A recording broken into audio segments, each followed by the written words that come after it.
You know what? Let's make 2022 the year where we don't care about perfect fade outs of our music. Yes, I'm in with that. Yes. Good morning, everybody. Welcome to your first session of Ignite. Brooke, who are we? Good Why are we here? morning. So, I am Brooke Silva. I am regional technology trainer for Keller Williams, New England. You're stuck with me for life now, friends. You're going to see me on a whole bunch of things in trainings. I've been here for, oh my God, I'll be coming up this year on a year now with you guys. Keller Williams has been with me for a while. This is my fourth year here. So that's who I am. Jen, who are you? Yeah, well, I'm so excited to be here. My name is Jen Bovey. I am the area director for the New England region. I'm also the operating principal in the Rhode Island Keller Williams Coastal Market Centers, and really happy to be here. I've been with Keller Williams. This is my 10th year at Keller Williams, 20th year in real estate, and I couldn't be more excited to get Ignite launch today with Brooke. We're going to have a lot of fun. We also have Steve DeAngelis here with us. He is our market center tech trainer in Keller Williams Coastal. He's one of my favorite guys in Rhode Island, and you guys are going to have a lot of fun with the three of us today. So you ready to get started, Brooke? I am. Let me get my screen share up for everyone. Can you see that, Jen? I'm going to try to keep everybody I open. can see it. Other side. Awesome. I'm going to try to keep everybody open on my other side. So like Jen said, if you guys have questions, please throw them in the chat, throw your little digital hands up, or come off of mute and chat with us. This is so much better when it is interactive. And if you can, please put your cameras on. We love seeing your faces. We love making sure that the things we're saying that it's not falling flat either. So we know we're doing a good job for you guys. So what to expect today? Again, like we said, this is interactive. We want your feedback. We want to hear from you. So come off of mute, answer questions. I have put a whole bunch of resource links in the chat. Steve's going to be popping those in as well as we go. But what I want to talk about real quick is our daily check-in. And now we're going to talk about 10-4 and all these KW terms during the day as we go. But this is going to be your one thing to do at the end of the class. Okay. So what this daily check-in is it's your accountability form to yourself. It's so that you know what you're doing and what you're getting done from Ignite. So it's things like, did I add my 10 people? Did I make my calls? Handwritten notes, and just to check in to see if we're doing okay with this for you. We want to make sure you're getting the most out of this. So bookmark those so you always have them handy, and do those at the end of every Ignite session. Okay, guys? Right. So let's see who's in the room here, Brooke, right? So we just told you who we are. Brooke's been with Keller Williams for 4 years, the regional tech trainer for a year. I've been at Keller Williams. I started out as a team leader in 2012, became OP about 2 years ago, and area director 2 years ago as well. So we want to hear who is in the room with us today. Did you just get your license? Have you had your license? Put it in the chat section, and let's see who's here. If you want to unmute, please. This is an engaging piece of Ignite. We know that Zoom is not always the easiest to stay focused on the Zoom. So we're going to try our best to keep the energy high this morning and to keep you guys engaged. So I see a rookie since October. Janet, welcome. Got some newly licensed. Yeah. What else? Keep flooding up our chat. We want to make sure we see what who we have here with us. Licensed since May. All right. Hey, Lauren. Just received her license. Congrats, Lauren.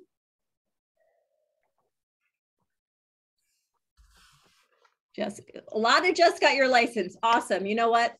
You are my people. I love that. I remember just getting my license. But we do have it getting refreshed in the chat. I just want to put it out there. I see a lot of familiar faces here, but we do have some of our agents from the region who are here to get refreshed. And oh, do I love hearing that. I do too. That's so great. One of the biggest things is that when we take Bold, that other course of ours that we love to take, and Ignite, what we end up doing is getting focused on what our tasks should be, and our production goes up. When we're not taking our classes like Ignite and Bold and MREA and any one of those, what ends up happening is a lot of times, not always, but a lot of times people take their foot off that pedal and they experience that roller coaster in commissions coming in, right? So when you have your pedal down, it's like flooding. You're like, oh my goodness, how am I going to handle all this? And you're only handling what's in front of you. And then the next month, you're like, oh no, I have nothing to handle. So we're going to talk a lot about how to stay consistent with when you start getting business, how to keep that rolling in a nice, even transition. So we're going to talk a lot about that. Let's see what else. So I was saying our new agents, our newly licensed, how many of you felt like your pre-licensing course gave you the foundation of how to be a real estate professional? Put your hand up if you feel that way. Okay, thought so. Nobody put their hand up. Still the same, 20 years later, still the same. You mean they didn't teach you everything in a licensing course? Still the same, Brooke. So you know what I remember from my licensing course? Tell me, guys, let me know if this is true. There are 43,560 square feet in an acre. Anybody else? That's about it. Meets and bounds. That's the only phrase from licensing I will never forget is meets and bounds. Right. So mine was the acre. That was the one thing that I learned from pre-licensing that has carried over year after year. Everything else, all that math, what was that? Ridiculous. So here we are. Now we're going to actually give you the skills you're going to need to be a true professional and how to really build your business today. So you guys ready for that? You ready? I need a little. I got a little. Who is that? Benjamin, thank you. See, I play off of some energy here. So thank you. All right, Brooke, let's dive in. Got it. So let's talk about big why. And this is a phrase and a term you're going to hear often. And guys, it's going to change. It's really going to change as you get going. And, my big why years ago was very different than my big why now. I've had huge life changes, huge career changes, a new child. I mean, things just change, yet my big why stays the same around some things. Jen, has your big why changed since you started in real estate? Oh my gosh, it has changed dramatically. So when I first got into real estate, I was 22 years old and didn't finish college, and I got right into real estate and was always told I would never succeed. I was always told that, everybody gets into real estate, but gets out of it because it's too hard for people and only a small select people succeed in real estate and you're just not good enough. So my big why, honestly, Brooke, was to prove to myself that I could succeed. And that was as simple as it was, is that I could do it and I could do this, as best as I could. And, somehow, some way, I was like that duck. Everybody, sometimes you have felt this way where you're that duck, you're calm above water, trying to stay on your path, but below your feet are going like this. That was me my entire probably first 3 years. One leg duck. Yeah. Circles. Yeah, right. That was me. Right. Yeah. Yeah. And somehow I got rookie of the year the first year. I don't know how. I just, you know what? And this term is one of those terms where you like it or you hate it. I was faking it until I made it. I was faking it. And, I just talked to everybody I knew about real estate. And we're going to talk a little bit about that later. But yes, my big why has changed. So that was it when I first got started. Now I have a 3-year-old daughter, and you can imagine how my big why has changed. Cool. So now let's ask our crew, why did you guys either come off of mute? Let's take 1 or 2 people off of mute, put your digital hand up, or put it in the chat. Why did you get into real estate? I would love to know why. I can tell you, I found Keller Williams through my husband when he wanted to fund a different part of our lives. He said to me, I want to go back to school full time. And I was like, well, that's cute. How are we going to fund that? And he decided to get into real estate, which was one of the best things that ever happened to us and our family. And now he's in school full time, and I get to be a part of KW on the other side of things. So we've got some to pre-fund my retirement, my kids' college, to get out of the restaurant industry. Love that. Burnt out from a previous career. Matthew, go ahead. Yeah, Matthew, you have so many skills that are transferring over to real estate. You have no idea. You're going to succeed so well because of what you already know. And so many of us on this call are going to do the same thing. You have so many skills that you have set for yourself that transfer right over into real estate. So get ready for this. This is going to be fun. I love this. Wow, look at that. I left my executive chef. Is that chef? Oh, it went too fast. It went too fast. I know. But we have a lot of great reasons on why people are here in real estate. And I will tell you your big why and why you are here and why you keep going will shift along the way, but it won't be dramatic. I still want to make sure that I succeed to the level that I'm looking for. Yeah, it's just with my 3-year-old daughter. I want to make sure that she knows the path as well. So anyway, all right, let's keep going. Brooke, I love to hear everything. We're going to save all the chat and go back to it as well, but we want to make sure we get through all of our content today. Absolutely. So are we going to look at the day in the life? Yeah, let's look at the day in the life, because what happens is you get out of these careers. No one has shown us in our licensing class how to be business owners, or talk about things like limiting beliefs or the models and systems you need to be successful every single day. So Jen, these are the things that successful agents do every day. She and I did not make these up last night while we were going over the slides. I can promise you this is researched based on the MREA and everything we've done, but these are the basics, guys. So if you need to take out your phone, it's also in your workbooks and books, and take a picture of this so you remember it.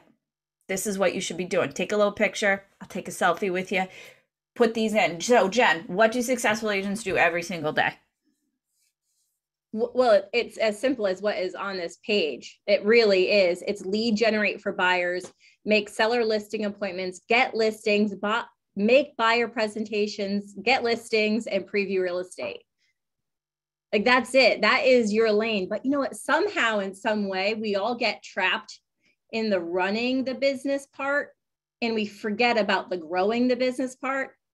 Does that ever happen? Has that ever happened to you in any other world or in this world? Meaning real estate? I see a lot of head nods, and that's chaos, right? I don't love living in chaos. It's not a fun place to be. It doesn't feel good. And that's when Jen was talking about that roller coaster of commissions. You're going to get out of the gate and you're going to fly.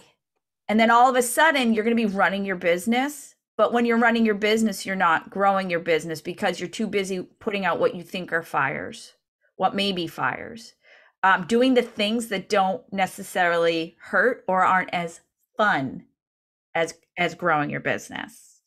Yeah, they have a question here. They said, what's the secret? What is the secret sauce to real estate? Like, how do you really succeed?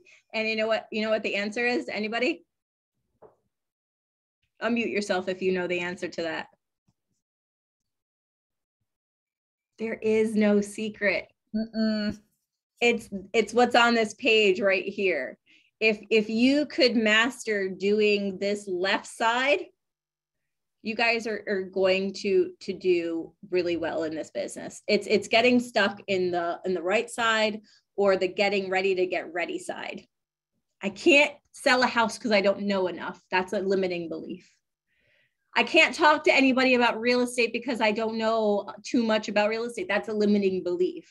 And we're going to get into those as we go on for today. Consistency. Yes, Anita. All right, let's keep going. So what is Spark? So Spark was the way Keller Williams reignited their own program. So while Ignite 1.0 was fantastic, it didn't have a lot of the add-ins with the great tools that we have at our fingertips, which is Command. And you will see all the different parts of Command sprinkled into this at different times. Now, other instructors, if I'm not on, may not go in. Your MCTTs may not go in. So guys, please continue to show up to your market center, whether virtually or in person, and take those classes. You will learn so much. And guess what? Command is your business end to end. You don't need anything else. It will actually tell you what to do. For those of us who don't know what Command is, what is Command? Sure. Command is Keller Williams' end-to-end platform that helps you run a successful real estate business. Everything from a CRM, which means your customer relationship management to designs to advertising to drip campaigns, websites, apps. It's got it all. It's got it all. So, and I'm passionate about it. If you couldn't tell, I mean, it's kind of my job, but I really do love it. Steve, anything you wanted to add about Command? I see that you want to say something. No, I was just chuckling at Brooke's comments, but it really is. It's spoon, you feed it, it feeds you. It really does. And now with the addition of the mobile app for you guys, worked with an agent right before the holiday break and we set up smart plans. He opened his phone and he's like, it tells me who I'm supposed to call every day. And then I tap it and it happens. And I'm like, yes. Welcome. It's that simple. It's that simple. So getting your systems and models set up now, building these daily success habits, it's what's going to get you on the road to a fire first quarter. Brooke, if you just go back to that for one quick minute. I just want to go over what we're going to talk about today. So we're going to talk about starting with your sphere. Put your hand up if you have a cell phone. All right. I think that's 100% of us on here. I think so, right? We're going to talk about how you're going to use your cell phone as your start of your business, because believe it or not, you have at least one too many transactions, families in your phone that you're going to be able to help this year in real estate. You just have to know how to use your cell phone. So we're going to work on that today. I see lots of hands. So I'm trusting that 67 of us own a smart device at this point in 2022, right? Okay, so we're going to start with your sphere. Then we're going to go into knowing your tools. And part of your tools is what Brooke just talked about, Command. We're going to talk about how to use that to your best ability. The next thing we're going to do is we're going to show you and prepare you for success. That's a big thing, right? It's why you're here. You're not here to do this job for free, right? We're going to be successful in this job. And then we're going to go over some recaps, ahas, and then we're going to finish the day with your daily success habits. And that's going to be the most important thing for you to take away today is your daily success habits. Write that down, daily success habits. If you're not sure what those are yet, we're going to talk about them throughout the day.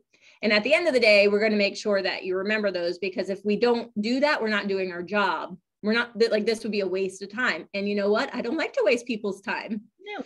So we're going to be here and be purposeful and productive today. So let's go right into our next slide. I am Gary Keller. Oh, hold on, guys. Let me pause this. It's a little video from GK. I'm going to add. Put your volume up. Yeah, let me reshare with volume. Share sound. Make sure you can hear this, guys. Give me a thumbs up or a thumbs down. Hi, I'm Gary Keller. This course will allow you to get off to a fast start you can build on. Because if you repeated the principles every 90 days for a year, believe me, you have an awesome first year. And just as important, you would have built the foundation and momentum for your entire career. It is practical, realistic, and easy to apply. It's about the fundamentals that determine your level of success in the business of real estate. From our research with top agents, we have found that they too started their careers with these fundamentals, and they continue to do them along with their teams to this very day. And it's not hard. It just requires a little focused effort, a few hours every day. Now, there is really just one way to achieve the goal. It's lead generation. Other skills are important, yet without leads to work with, your skills won't mean a thing. Dealing with business never takes precedence over what? Finding business. Never. Research shows that top producing agents make lead generation their #1 priority and the one thing they make sure they always get done. You can do this. And when you do, you will get the leads, the relationships, the experiences, the career, and the income that you want and deserve. Go get them, and good luck. Thanks, GK. He's my fave. That's a great little video. So what did you guys hear? What did Gary Keller say should be your #1 priority? Lead generation. Thank you, Katie. Yes, lead generation. Lead generation. What does this video tell you or explain to you on what Spark's going to look like throughout the next few weeks, couple weeks? Anything? Amy put right in the chat, lead gen every day. Lead generate every day. Make it your priority. Now, some of you that might give you, it might not feel great for you right now because you don't understand really what lead generation looks like. Some of you might think, oh my God, do I have to make cold calls? Don't leave the Zoom. You don't have to make cold calls. We're not going to be making you pick up the phone and dial somebody that you don't know. We're going to encourage you to make relationships so that way when you are calling them, you're calling them and asking for help and they want to help you on the other end. We're not getting there yet, but I'm going to tell you one of my favorite scripts of when I call people I know is, especially the beginning of the new year. I mean, this is such a great time to call and use your phone. Start with your, Brooke, how was it D2? How does that go? How does it? Doing the database too, DTD2. DTD2, right? We're going to talk a little bit about that later on. Yeah, even if you just picked 5 people in your phone today, one of my great scripts, like the one that worked all the time was, hey, Brooke, it's Jen. How are you? Good. Happy New Year to you. Happy New Year. Hey, listen, Brooke, I am looking to help 24 families buy, sell, invest, or rent in real estate this year. Would you happen to know anybody who would be looking to buy, sell, or rent this year? I don't know off the top of my head. Okay, awesome. Well, you know what? How about if I send you a note, and then if you do think of anybody, you could give me a call? Absolutely. Do you want my address? Yeah, you know what, Brooke? I have it. Is it still 123 Main Street? It is. Awesome. I'm going to be sending you a note card in the mail, and just let me know if you do know of anybody. Awesome. Great. Like that is really it. It's just having a conversation with somebody on the other line and saying, look, I'm looking to help. Whatever your number is, whatever your goal for this year will be, that's the number you say. And when you ask for help on the other line, has anybody ever asked you for help? All the time. Do you say no? No, never. No, I am not helping you get to your goal. Ever. People want to help you succeed. So we have to just take that limiting belief of that you're bothering people to I'm looking to help people and they're going to help you help, which is crazy enough. But that's to prevent the stake in your heart when your neighbor puts up a sign with someone else's logo on it, right? That's how you prevent this. That whole pain when you see, because I swear, as soon as that post hits the ground, all of a sudden you're like, oh, they didn't use me. Why didn't they know I was in real estate? Because we don't communicate our value. We don't stay on top of those things. So build these foundational habits, and that's exactly what they are. They're habits every day to do these things. That's how you're going to get successful. And I love this quote. Now, raise your hands. How many of you guys have read The Millionaire Real Estate Agent? And if you haven't, it's okay. Listen, don't ever audible that. You will fall asleep. It is a read in the book only thing. Like, it is not easy to listen to on Audible because also there's spreadsheets and graphs and all kinds of things. I actually like to listen to it on Audible, and then I go back to the book and highlight what I hear. That's how I Audible almost everything. I have the Audible and the book. Who needs a copy of the book? Who doesn't have one? There's a link going up in the chat. If you need one, fill that out. We'll make sure you get one, okay? Like, how many times have you read the MREA, Jen? I don't even know. I listen to it in my car almost all the time. If I'm not listening to a different podcast, it's the MREA. Right. So I think this version, I think this was number 13. I put a check in the back of the book when I finish it. Oh, that's a good idea. I have not done that. How about Steve? Steve, how many times have you read it? Don't disappoint. I've read it about 6 times now, and I suggest you read it with a marker with you, because there are pieces you're going to want to highlight right away, and then go back to them and reread them. And you know what I love about that is every time I read or listen to it, something hits me that's supposed to hit me at that time, because not everything at the book makes sense at every point. You cannot open that book and it's I understand everything in real estate. I am a top-notch real estate agent day 2 after reading the MREA. So I love it because I use a different highlighter every time, and I'm like, why did I highlight that before? Like, that makes no sense to me. And then 6 months later, oh, I was ahead of myself. Well, that's the great thing about taking Ignite multiple times, is that you're in different places in your career when you take it. So today, if you are absolutely brand new, you're hearing it for the very first time and you're trying to soak it all in. Let me tell you something. It is just not possible to soak every single bit of this in. When you take it the second time and you're in a different spot in your career, maybe you have a year under your belt, 2 years, 3 years, whatever it is, you hear things differently and you implement things differently. So I encourage you guys to not only take this course, this session, I encourage you to take it over. And Tom Simgen, who he said he was on showings today, he's been in the business for many, many years. He was on the last session of Ignite. Did you know that we run Ignite every other month in the New England region? Do you know when I say that to other RTTs and other people at KW, their minds are blown, and then they set up a call with me to find out how we do it, because it's so valuable. It is so valuable. You know what else we teach? We teach the MREA. So it's like a 1-2 punch, right? Like, we want you to really understand the habits of a successful agent. And then we want to make sure you learn the systems, models, and tools that we have in this lovely red book at a high level. So guys, you're in the right place at the right time for where you are in your business. Hang on tight. We got a lot more to go over today. So how this works, so just so you guys know, so you're going to hear Spark and you're going to hear Elementals. Sparks is the core of the Ignite session. And then at the end, the Elementals are taking what we've learned and deploying some of those things. And on top of that, then it's our daily success habits. So one of the things they give us are some just incredible stats, Jen, right? KW is so good at making sure we understand the stats. And one of the stats they give us for this is that according to the National Association of Realtors, 66% of sellers and 41% of buyers find their realtors through a friend.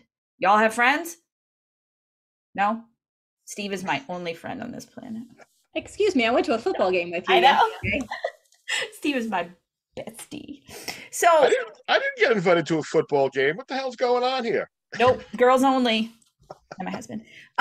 So what I want everybody to do is take out their cell phones. Everybody said they had a cell phone. If you're on a cell phone, this might be a little weird. Grab a pen, grab a piece of paper, and go to your contacts. And I want you to scroll all the way to the bottom. If you're on an Android, I can't tell you if this is going to work as well as on an Apple, because I know it works on an Apple. And when you get to the very, very bottom, there's a number of how many contacts you have. Jen, how many?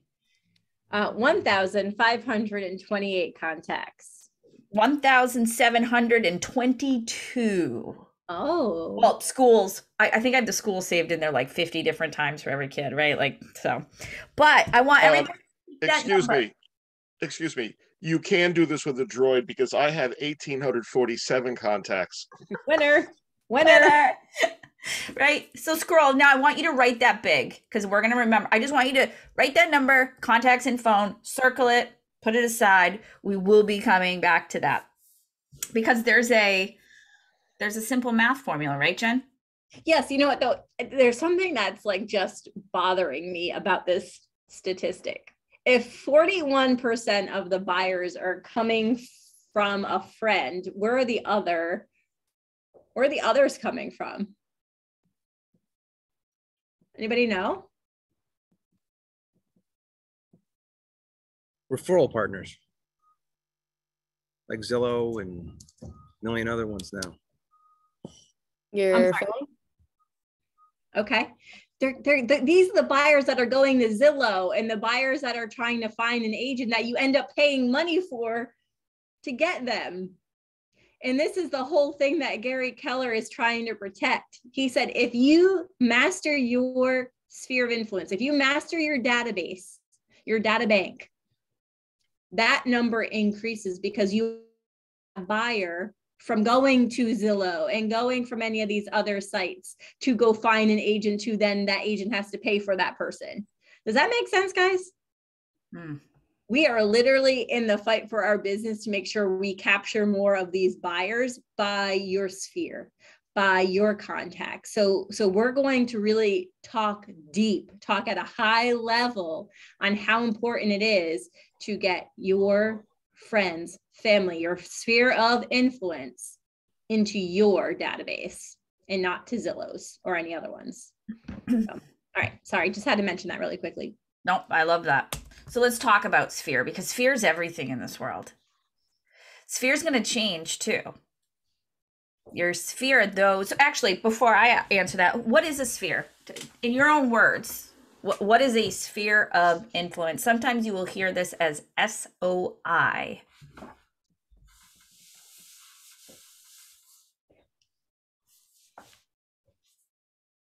Anita said clients. What else? It might be in your workbook. Don't tell them that. That's what they have to read. Okay. Friends, family, people you interact with daily, everyone you know. You're all right. You are all right, by the way. These are all the right answers. These are the people who know you. When you call them on the phone, they know who is calling them. It's not a Jen who? Who? It is, oh, hey, Jen. Hey, Jen, what's going on? Haven't heard from you in a while, Jen. But that's okay. We're going to have lots of great scripts around that. So, all right. Conversations, I should say, around that. Yeah, that's a hard thing. Let me tell you, that's been built into my brain for so long. That's a hard one to switch. So these are the people that know you, trust you, respect you. Doesn't necessarily have to be family, could be all family. It is so important that when you start adding people into your data bank, that you add a label. We call those tags in our world, but that you are calling them out as SOI or sphere or however it feels good to put a tag on and whatever color you want when you put it in there.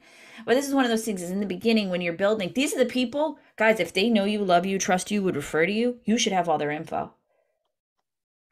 You should have their address, their phone number, their email, their date of birth. You should know these people. Make sure that you're putting those in your data bank right off the bat. Well, let me ask a question to the group in here. How many of you had a real estate agent before you got into real estate? Or were you one of the other buyers that were in the Zillow world that didn't have an agent? I'm curious. How many of you had an agent that you would absolutely use because they stayed in contact with you, they sold you your home, you bought a home from them, whatever. I love that, Michelle. That's awesome. You must have been like the perfect client for an agent to say that, by the way. Like you just must have like asked the right things, said the right things. I love it. Amanda, you're so right. So Amanda said, I love my agent, but wasn't contacting us. I can't remember the person who sold me my first house in Wilmington. Like never stayed in contact, didn't get a gift. I don't get my mailers, my magnets, emails, nothing. Had no idea who this woman is. So where do these buyers go then? If the agents don't stay in touch with them, where do they go? They don't get recommended by the friend. Mm-mm. So that's why we're talking about this at again, such a high level, because you guys have these people are in your phone. They're ready to make a move right now, or they're considering it in the very near future. They have big changes happening in their world right now, and they need you. They actually need your help so badly, and you don't even know it. But they're going to go on Zillow and find an agent by chance. That's not fair to them. They need you. So we're going to make sure that they are going to be using you. Everybody in your phone that needs an agent is going to use you with a few little steps we're going to take to get there. Right. And everybody's always going through life events. There's always something happening. And I may say today, Jen, no, we are staying in this house forever. This is our forever home. And then my husband gets a job and we are being moved to a different part of the country. To Rhode Island. I know, I'm trying. I almost got him convinced, I promise. But things can happen all the time. It's also one of the reasons I love making sure I have tags with life events. I have a child who's going off to college. I have one who just graduated college, and I have one who's younger. Like, those are life events that are important, because let me tell you, I am downsizing. When he's gone, I am right sizing. Bye. You can't come back. Like, I'm done. But that's an important life event. I'm tired. All right. So here's another big thing. We have 69 people on this call right here. And when you start going through your database, data bank, your sphere of influence, you're going to find out that some of your acquaintances, your friends, your family might be moving throughout New England. And guess who's on this call? All 6 states in New England, including Vermont, are on this call. So where is an opportunity? Is there an opportunity here? Brooke, is there an opportunity here, right here in this room? This is a huge opportunity.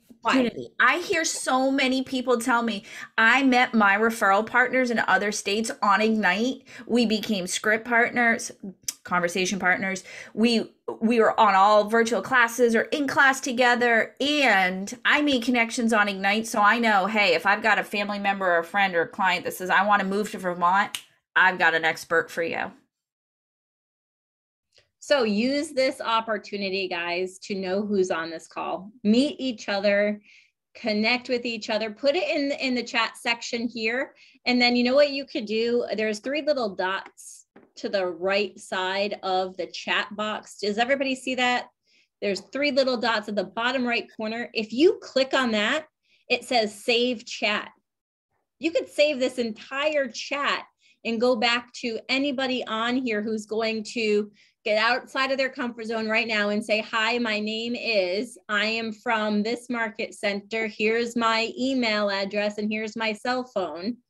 If you put that in the chat and then save it, you could then start connecting with 68 other Keller Williams associates in New England. This is a huge opportunity, guys. Huge. Because I don't think everybody on this call is licensed in every state. Could you imagine those board fees? That'd be a little pricey. I'd rather just get the referral friends. Send it. So come on, guys, flood that chat section with your contact information. And if you are going to get outside your comfort zone today, save that chat box and connect with some of your Keller Williams associates. I promise you, it's worth it. So worth it. All right. Love this. Look at all those. Yeah, this slide is making me hungry as well. I saw that go by, but I'm always hungry. So what happened? Oh, this slide right here. This slide. Gotcha. Wonderful. All right. We're going to let that keep happening, Brooke, and we're going to keep talking about real estate and how to stay in touch with your sphere. I love this graph because Jason Abrams does it so well. Have you ever seen Jason do this graph? Yes. In person. Oh, me too. I know, it's so good. So good. Do you want to dive in or you want me to? So I love this because, and guys, this is on page 8 in your participant manuals if you're following along in there. But this is showing the average time someone in your sphere or your data bank will move. And does anybody know the average times? I'm pretty sure they tell you in the book, but how many years with the average amount? 7 now. Close. You're close, Willard. Used to be 5. I don't know. It is 8 to 10. 8 to 10 now. 8 to 10. Now, is that a long time or not in our world? I asked this question because it's different for everyone. Does this feel like a long time? Well, by the way, it's an average. Now think about yourself. How long have you been in the location of your home that you're in currently? Is it in that time frame, by the way? Are you outside of it? Are you above 10 years or below 8 years? Have you ever considered selling a house before 8 years? I have. This is just an average. Yet what this graph is showing us is the day that they buy the house and the likelihood of them selling the house the next day, which is not really great, right? Typically someone won't buy a house today and sell it tomorrow unless they're flipping it for some reason or whatever situation that might be. But there is going to be a chance for you with every single one of these days that go by and years that go by on how to stay in contact with your sphere.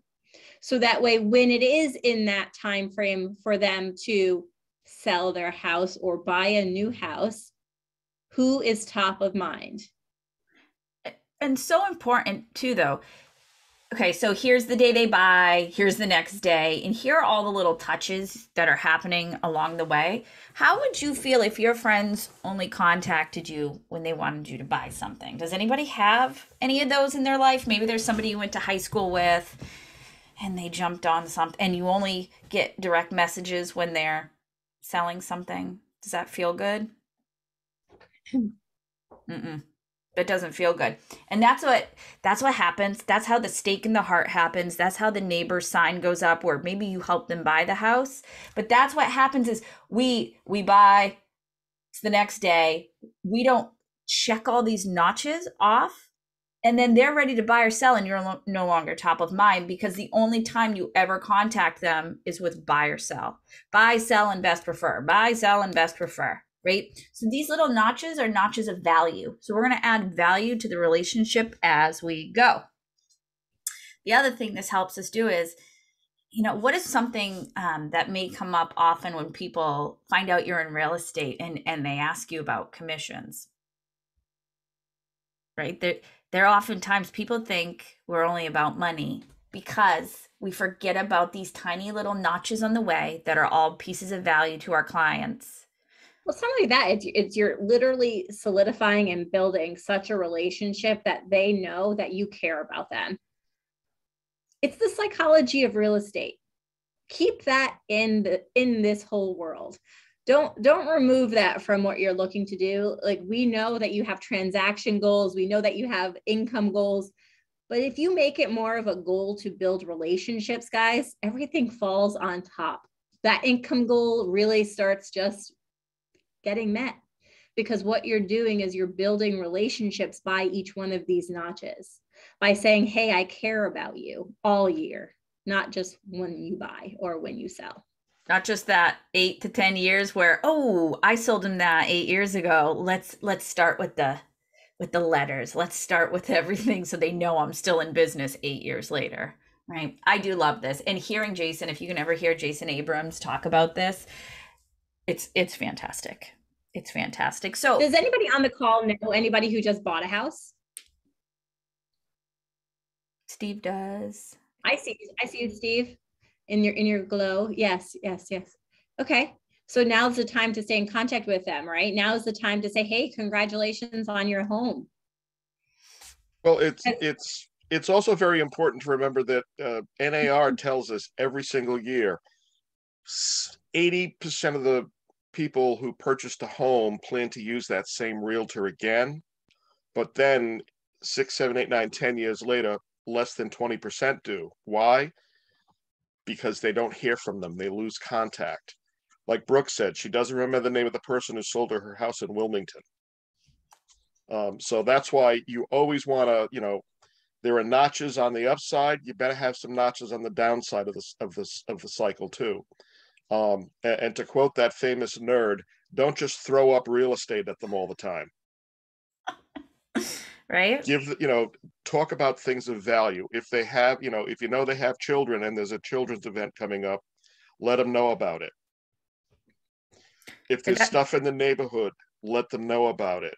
So then when they want to plunk that sign in their front yard, they're going to say, oh, Steve or Brooke, they know everything about real estate and they know everything about this neighborhood. I'm going to give them a call. I love that. And that brings us into our next, we fear our sphere. I cannot believe I said that correctly. Don't fear your sphere. Listen, words are hard Monday, this early after a holiday break. So let's just memorialize that for a moment. But a lot of the times you don't know what to say, and maybe you did not come out of the gate correctly, and we did barf real estate, which is okay. We're excited about it, but not everybody in our world is as excited as we are sometimes. So this is the Ford model. Has anybody heard this before? And it's not an acronym for a... I see a few hands up and nods here. And I just have to plug the do not call.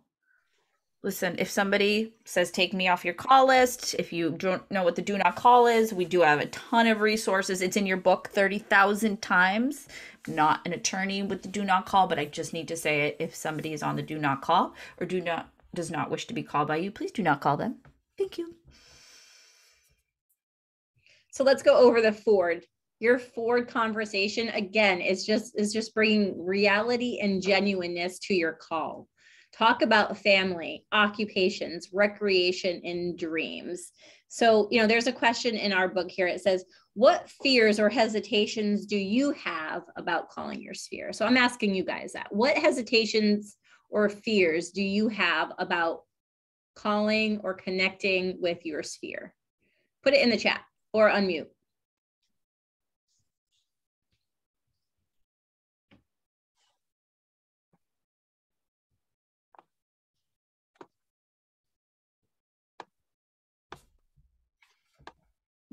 We have nothing? I'm watching them type. So Janet said, do not want to be intrusive with a friend. You're bothering or harassing people.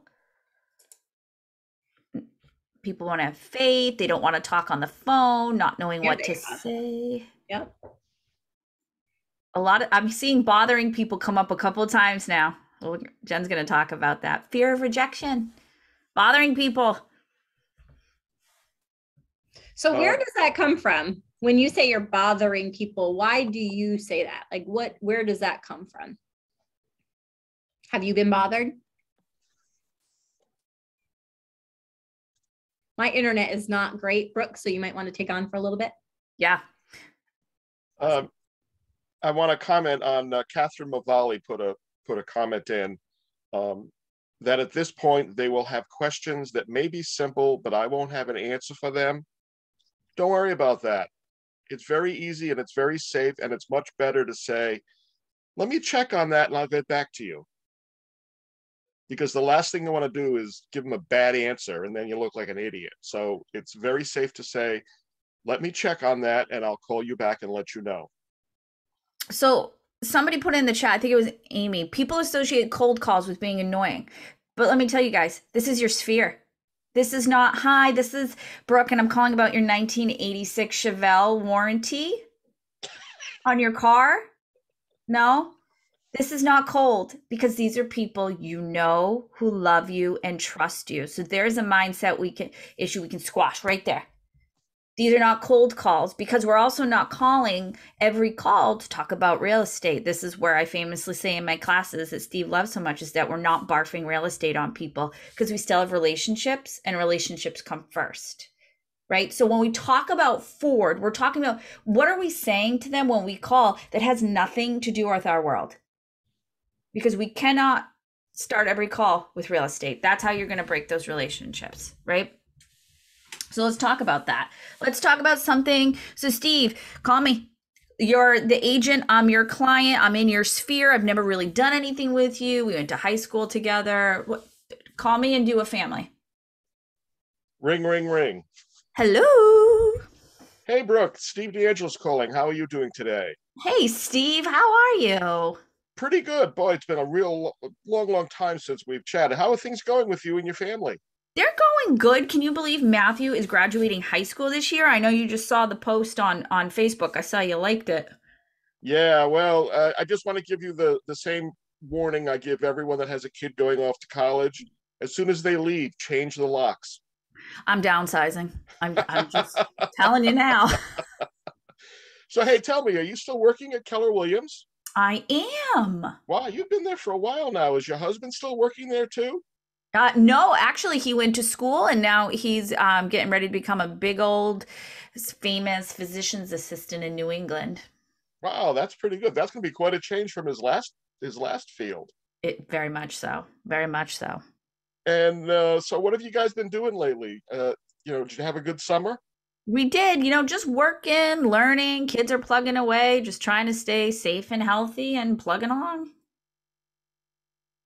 Of course, off script here, I hate the fact that she sandbagged me on this. I'm not prepared, but how it goes. Let's go back to it. So, did you get to do much sailing this past summer? Not at all. Oh, that's too bad. I always love, just cruising on the bay and enjoying, it's so peaceful and quiet out there. Well, No one ever bothers you. someday soon, hopefully when all the kids are out of the house, I can just live and work on that boat. Let me tell you, I did it for 6 months and I'd love to be able to do it year round, but we'd have to move down to Sarasota, where it's a little bit warmer in the wintertime. Have internet, can work anywhere, friend. That's true. That's true. So dreams. That was it. I just gave you my dream, sir. Internet, Oh, live okay. on the boat forever. Yep. So guys, I mean, that was conversational. We hit all those things. And I put him on the spot hard and fast. Is that painful? Oh, and by the way, Brooke, you mentioned that you wanted to downsize twice. So Correct. now Steve has the opportunity to bring that back around and say, I want to make sure that you're prepared for when you're ready to downsize. Would you mind if I put you on a drip campaign for the neighborhood search for the area that you're looking for, right? So you can't tie that all up in a bow. As soon as she mentioned to you earlier that she'd love to move to Rhode Island, I put a little check mark next to her name. That's right. Good job, Steve. Listen, do not add me to 3,000 Rhode Island smart campaigns, guys, because I will unsubscribe. But does that sound needy? Listen, I brought it up. I brought up the fact that, off to college, out you go, right? But he didn't jump on that, but he's remembering those things, and he's going to follow up in an email or a handwritten note card, which is even better. And that's not me being needy, because that was my friend Steve calling and checking in and saying, haven't chatted in a while, just seeing how you're doing. And actually now is the perfect time of year to do these things. Everybody's calling me. I got 1 million phone calls and text messages from people I haven't heard from in 6 to 8 months. It's crazy. Jen, do you have anything you want to add to that? No, I do see a couple of things in the chat. What is a drip campaign? And was curious about contacting through text messaging also. So Brooke, you want to explain what a drip campaign is? Then I'll go into the text. Sure. It is literally what it's called. Drip, drip, drip. It automatically drips on people constantly. But what we have called them smart plans at KW is because it's not just a cold touch every time via email. It could be something with a task that's associated to you, and it reminds you to be human with them. So it could be a drip campaign that sends an email, it delays, and then it tells you to call them. And guess what? Most of the smart plans tell you what to say, or the text message tells you what to say, and then it delays and it does something else. So it makes you smarter, more human, more often. But yes, drip is a constant bloop, bloop, bloop. Just what it sounds like. So does that answer your question, Katie? I just want to make sure we answer that for you. And then I'm going to get into the text messaging. And a two-way conversation is what is necessary to speak with your sphere. Now, if it's all text messages, I would say, try to drop in some calls there, because sometimes, I don't know if this happens to you, but sometimes text messages just don't feel the same. They're not read the same way as you intend them to be read, or sometimes autocorrect happens and it doesn't say exactly what you wanted to say in the first place. Is it only me that happens to? And it's always like the most awkward and inappropriate and just worst word that you could find. Like, I don't know what's wrong with my autocorrect, but I guess I just don't speak well into it. I don't know. I got to get a new autocorrect. So I would say Mark and whoever else, I think there was someone else that mentioned it. I would do text messaging for sure, yet always make it a point to make a phone call at some point, just a little bit. So I wouldn't eliminate it completely, meaning the phone calls. What you could do is say, hey, Mark, I'm setting up some calls for this week, and I'm going to be calling you on Monday afternoon just to wish you a happy new year. You could send a text message to say that if that makes you feel better, to set up the proactiveness of the call. But I would just call. Honestly, it feels so good when you actually get on the phone with somebody. I know that, like, when there are challenges that are happening, I'll just call the person and be like, okay, tell me exactly what's going on. And that usually is all it needed, instead of the back and forth emails or text messages. So yeah, I would say use the text to your ability, yet always add those phone calls in. All right, Brooke, where are we? Absolutely. So guys, any questions on this? I actually print this out. This is like one of my favorite, and I keep it up because even someone who is confident in their abilities, every now and then when I'm picking up the phone to contact someone who I'm supposed to be calling, I'm like, and then I use the Ford to look through my notes and tags, and then I know exactly what I'm going to talk about. I might peruse their Facebook real quick. But honestly, print this out, keep it nearby until it becomes a habit. And this will no longer feel scripted to you because these are your friends, these are your family, these are people who love and trust you. You're just asking the questions we should probably be asking as decent human beings every single day. Well, that's it, Brooke. Like just the psychology of real estate, like bring it back to a conversation and stop thinking in your head, oh my God, I have to have a script. I have to say this. I have to do that. That's not what it's about. It's literally picking up the phone and having a fun conversation with the person on the other side, like you would have done if you weren't in real estate. Just like if you weren't in real estate, you would call somebody like, hey, how's it going? Oh, I saw on Facebook that you made cookies for Christmas. How did they come out? They looked amazing. My favorite one that I saw was the rum balls. Were they as good as they looked? Right. So, wine biscuits. Your wine biscuits are delicious. I will take those any day. But guys, I just want you to hear that it's just a conversation. And when you sprinkle in real estate, because guess what? They've seen your Facebook too. And if you put on that you just got into real estate, guess what they're going to ask you? How is it? Oh, hey, how's real estate going? How's the market? How's the market, Brooke? Well, we're going to talk later today about how to answer that question powerful and how to answer that question for them to say, wow, you know what? Brooke is the expert I need to talk to because she knows what she's talking about the market, even if you don't, by the way. Remember when I told you when I first got into real estate, I'm going to tell you what I did every single day. So that way, when I was asked that question, how's the market? I came up with a real statistical answer that sounded so professional, even though I had no idea what I was talking about. We're going to go over that later. All right. I love that. This next part is yours. It's all you. KW, let's go into it. Yeah, but you're so good at it. You're actually so good at it. We might just put Steve on the spot for this one. So outside of us being, this is going to come out, don't say it. We're not tools. We are a tool and a resource for you guys. But you got to know the tools available at your disposal. And one of them is the Ignite Toolkit that is in Student Resources. So make sure you guys check those out. There's a whole bunch of different things. I know it looks overwhelming. I know there's a lot of information, but honestly, it's a little bit every day. Just take a peek at it. And one of the things we're going to do is we're going to enter a contact together. Everybody today is going to go on a screen and enter a contact together. Some of the other tools we have are they're cloud tools. They're not actual physical, here you go, plug this in, do this thing. So some of those tools are Keller Mortgage, Keller Offers, Keller Managed. We've got all kinds of different apps. So we have an app that's just for you, and we have an app that's just for your clients. We have Command. Now we have a lot of our Market Center leadership joining us today too. I saw some MCA names roll by. And we have a separate tool on leadership called Command Market Center.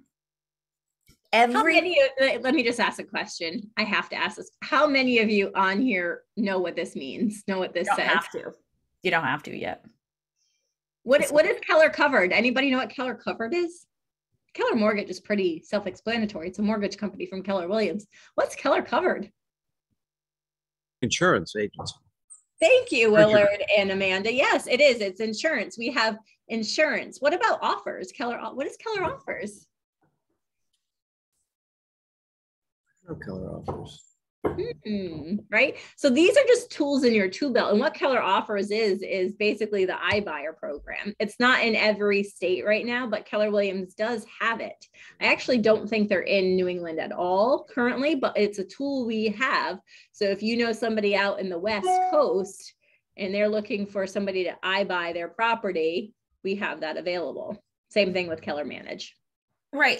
And this chart is a lot of things, and it's a lot of and if you're not living on the tech world, there's just one thing I want you to see at the bottom of this. And the one thing on this slide is the very bottom. It says program, program, program, program, program. All of these things are in one ecosystem. So all these bubbles may be separate, but everything we do in our world brings it back to one spot, and that's the client record. And within that client record, no matter what they do in our world, that data rolls up to one place for you. You don't have to do anything outside of get your clients in, follow the models in the systems, and all this happens for you. The data just moves for you. It's run by artificial intelligence. There's so many fun, nerdy things going on. I could have a whole class on just nerding out, and we're not going to because that's boring for you guys. But just so you know, the cloud, the Keller cloud is there to support you in your business and just make you grow. Okay, so don't worry about that. So I'm going to stop sharing this for a second. We're going to get into command. So what I want everybody to do, I prefer you to use Chrome, but if you don't have Chrome today, totally okay. Command was built on the Google platform, so it runs so much better in Chrome. So if you're working and you run into an issue or you have a stumbling block, one of the first things your market center tech trainers or tech support is going to ask you is, are you in Chrome? So if you don't have it today, that's fine. And the link we're going to go to is agent.kw.com. And then after today, bookmark that bad boy, because you're going to go here every single day. And then after class, I want you guys to go to your app store and find KW Command. One login for all of these things. All right, so everybody have a screen open with their contacts, because everybody's going to enter themselves as their first contact today. Let me get back to this command dashboard. All right, you may see some things on mine that look different than yours. Mine is a training command. So every now and then, if you don't have one of my widgets or you don't have Command MC, you're probably not supposed to. But if you have questions, please reach out to me after. This is your dashboard. Once you log in with your MyKW username and password, this is what you see. You can customize this. Now, if you don't know where you are, you can always click this red KW. It expands out, and all of a sudden, all those little icons become a word, and you know where you are. So for today, we are going to click on contacts. And again, if you're on your phone or you're in the car, you can do this later, because remember, it's recorded and you can go slow through it. Now again, training database, a lot of color. Don't worry about any of this right now. Okay. Up at the top right, I want you guys to all click add contact. And this is where you're going to put all your personal information, not your KW email. I want you to go through and put all of your information, your personal email, your cell, and stop there. And then when everybody's got that done, make some awkward eye contact with the camera so I know you're there. But let's take it just a few minutes. Put your full name, your personal email, and your cell phone.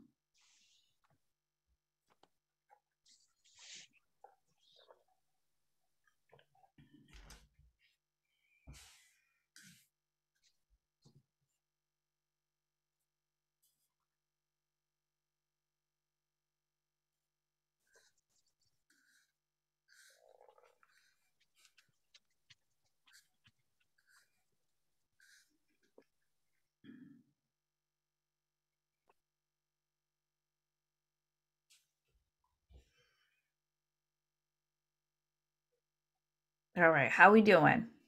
We should know all this info. We should know all this info. All right, now lead source. This is one of my favorite things on the planet with the marketing brain. Lead source is how you got them into your life. How did you meet this person? Did you work with them? Are they part of your sphere? Did they come in? Were they a referral for someone? There's a huge list of things, right? If they called in, maybe they were a call-in to the market center. Maybe you were circle prospecting from a community event, but in the beginning, it's probably going to be spheres.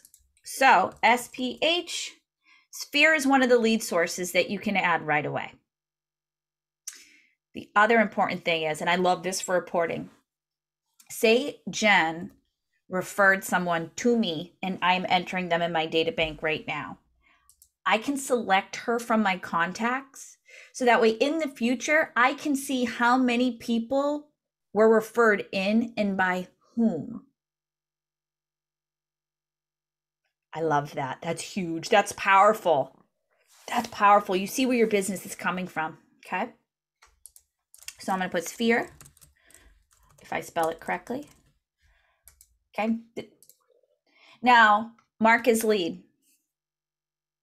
Add to sales pipeline. Let's not even worry about those for today. Tags. It could be anything you want to remember about this person. There are tags already built in. You could add tags.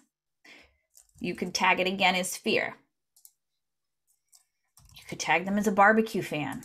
You could tacos. Anything you want can go in here.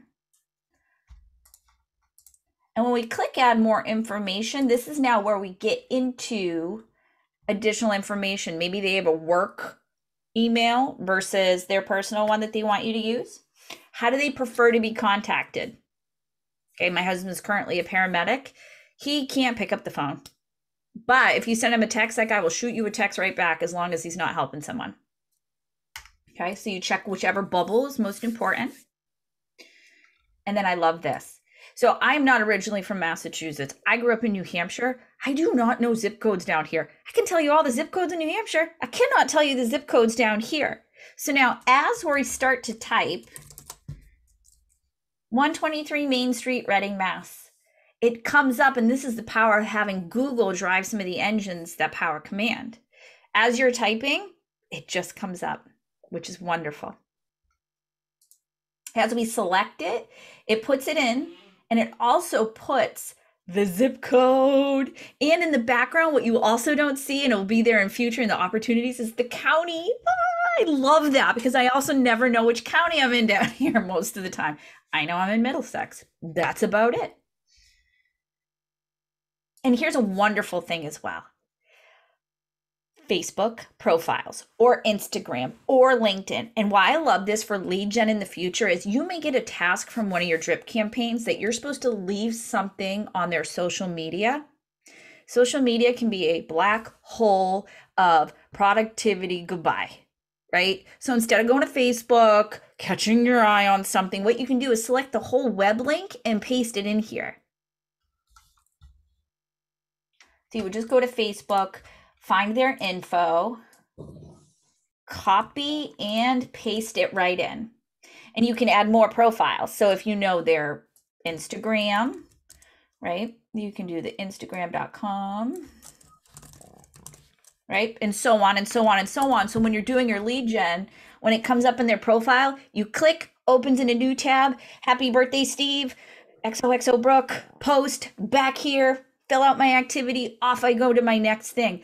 It took a minute instead of the 15 minutes when I catch a video of golf cart fails that make me giggle, and then I'm in a hole that I can't get out of, right? Don't let Facebook or social media be a time suck on your day. Now, when we get down to the about section, as my Canadian relatives would say, sometimes how you put them in your database is not their actual legal name. How many of you know Bettys or Beths that are Elizabeths? So here you go. You can add this right here. But the magic, and you'll hear this in so many of my classes, are the next two fields. Birthday, you don't have to have year, and home anniversary. Can you put home anniversary in even if you didn't sell them a house? It's public record. Like that info's out there. It's public record. You can go ahead and snag it. Do you think my agent sent me a happy home anniversary? They did not. And I don't remember her name. So you know what? If you had sent me one, I would have been like, did I use her? Is this my agent? So you would have been top of mind.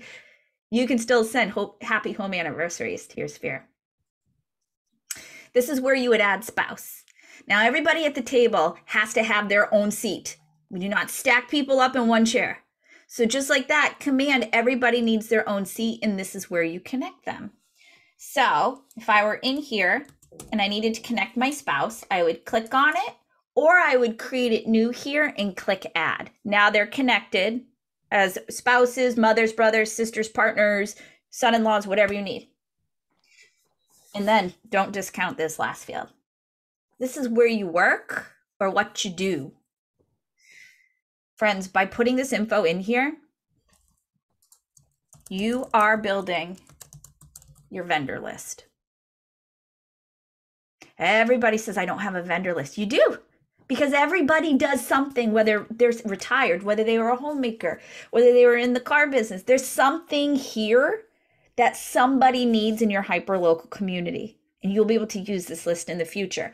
If you don't know where they're a nurse or where they're, a mechanic, whatever they do, you can put one or the other.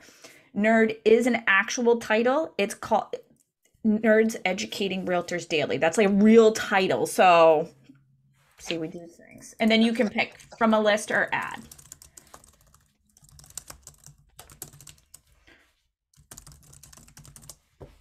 And if it's not there, you can add it.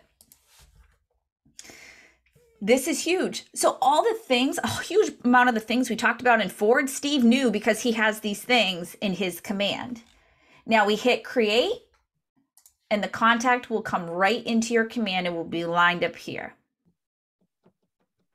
So what does it look like after we hit create and it saves it? Now, if you are already in your database with the phone number or the email, it will not let you add it a second time. You'll probably get an error. Okay, so you would just update your other one. So here's what it looks like. Okay, this is my husband's profile. I abuse it in every training, so who knows what you're going to see because I just send things out. But you can see I've got him up to 100% health. I've got all kinds of tags. I could quickly sit down, call this dude, and know exactly what I'm going to say to him based on these tags before I even go to my notes. I can see who sent them. I can see where he lives. I can get right to his Facebook, his Pinterest, or his Instagram. Yes, my husband has a Pinterest. It's wonderful. I send him all kinds of things to make. More about him. I've got his birthday. I've got the home anniversary. Okay. I can see where he works and what he does. That's all you need to get started at the very beginning of your careers to make sure you have a data bank and not just a database. So any questions on, yes, Amy, I am adding myself as a contact because anything I'm going to send out in the future, I'm going to add myself to. And if I'm not sure of how it's going, I'm going to send it to myself as the only person once. So I know exactly what my clients are getting. And that's why we use our personal. Do we have any questions on contacts, guys? And how the different define a lead. What's a lead versus a contact? You tell me, friends. I love that question. What in the KW world, or for those of you who have been here for a while, what's a lead? No, Steve. We have to let our friends answer because I say we say this in class often. Isn't it somebody who isn't necessarily a contact, but is somebody who would be willing to kind of do a referral or share your name, like a coworker or somebody through business or something, sort of? Flip it. So my husband could be in here as a lead because technically in our world, I may not have had a two-way conversation. That means I'm not just talking at them. We're having a conversation about real estate. That's in our world what we call a met, and they are a contact. So leads are people you technically haven't met their real estate needs yet. You have no idea what they're doing in real estate. So Aunt Lucy could be a lead, but she's been in your database forever because you have not verified or had a conversation, two-way conversation. It has to be back and forth about real estate. So does that make sense? Lead, haven't met. Contact, met. So when people come into your website or your landing page or they get into your database from something you're sending out, the app, whatever, that's a haven't met. That's a lead. Does that make sense?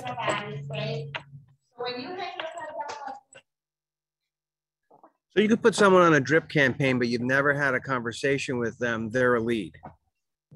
Correct. Two-way conversation about real estate. Just like I said, my husband could be a lead. Aunt Lucy could be a lead. Because you have not met their real estate needs yet.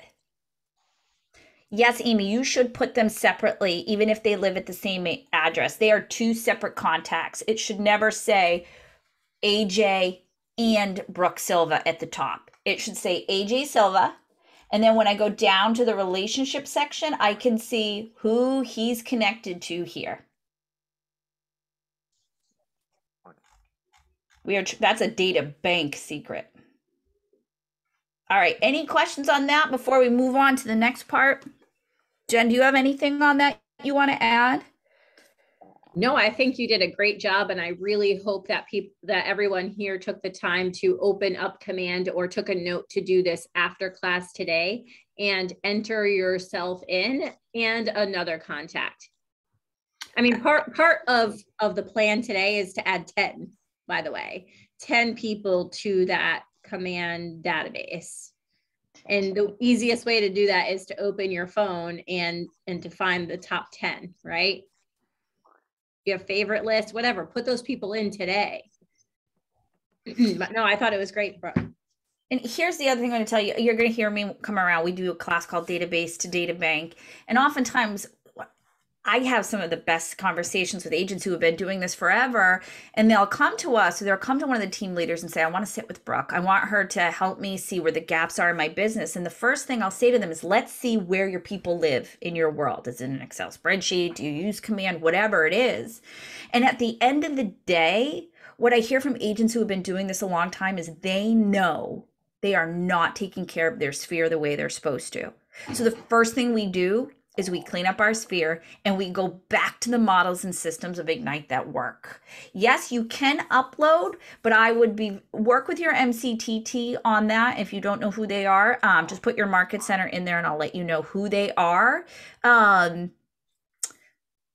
Sometimes we have things like pizza places and all kinds of places in our phone that we do not want in. I'm going to give you a garbage in, garbage out.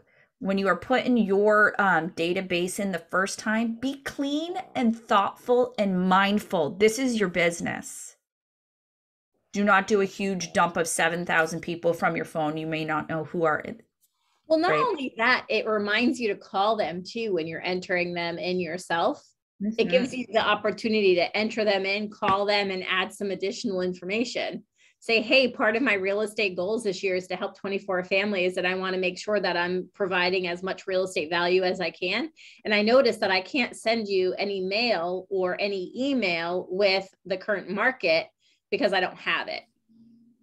Would you mind giving me your email address or mailing address? It's your sphere. So they should say, absolutely, Brooke. Like, I want that information. I want to know what's going on in the market. Thank you.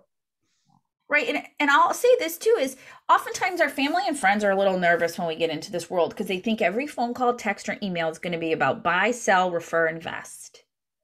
But one of the great ways you can open that conversation is if you've done the forward, you can say things like, listen, there may be times I call, there may be times I need help. And here's my ask today. If you see my Facebook page, could you please like it and like the post? Or if I send something out that doesn't sound like me, could you let me know? Or if you ever see a mistake, because I'm the only one proving my things, could you please let me know? Right? I appreciate your help getting my small business to grow. Because that's what we are. We're all small business owners. Every single one of you sitting here, small business owners. So when we ask our family, our sphere, our friends for help, they're more likely to help interact with your world as well. And it's a great way to understand in the beginning how your app works or the website works when people log in, when they look at properties, stuff like that. So they asked this question in the book, and I love this, is why are we told to start with our sphere? Why are we told to start with our sphere? Because they already know and trust us? Absolutely. And we already have permission to contact them. We already have permission to contact them. So think about that when that was one of those mindset things I don't want to feel like I'm bugging people. How are we going to bring value in the future? Those tags, those different places, okay? And this is why we also put people in our database.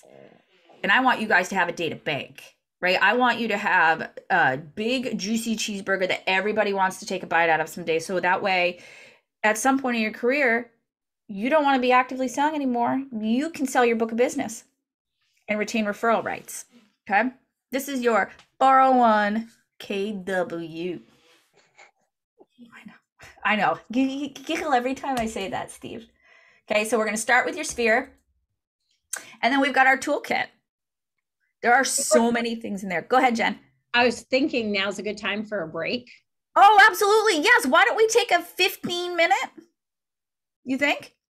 I was going to say 10, but 15 minutes is fine. We can do 10. We can do 10. It's a nice even number. So come back at 10:30.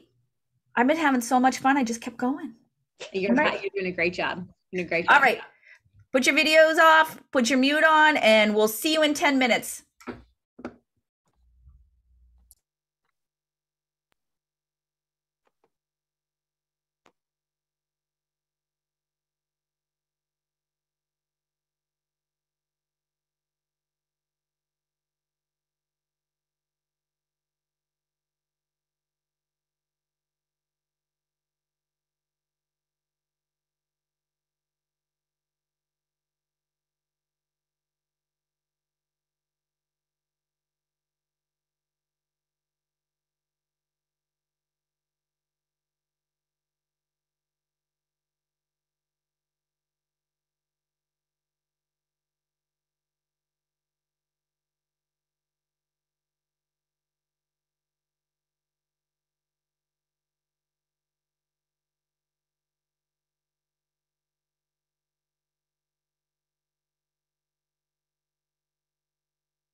All right, friends, we're back.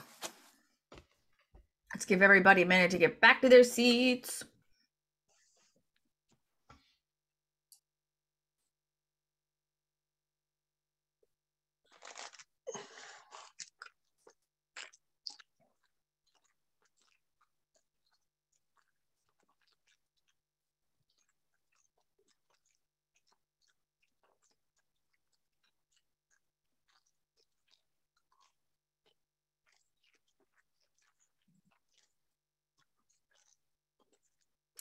Welcome back, Jen. Welcome back, Steve. All right, we are back. Hey, Brooke, do you have the toolkit files you could drop in the chat right now since we're Yeah, let me do that for you. So they're part of the KW New England Ignite Toolkit. Let me just pull that up for you guys.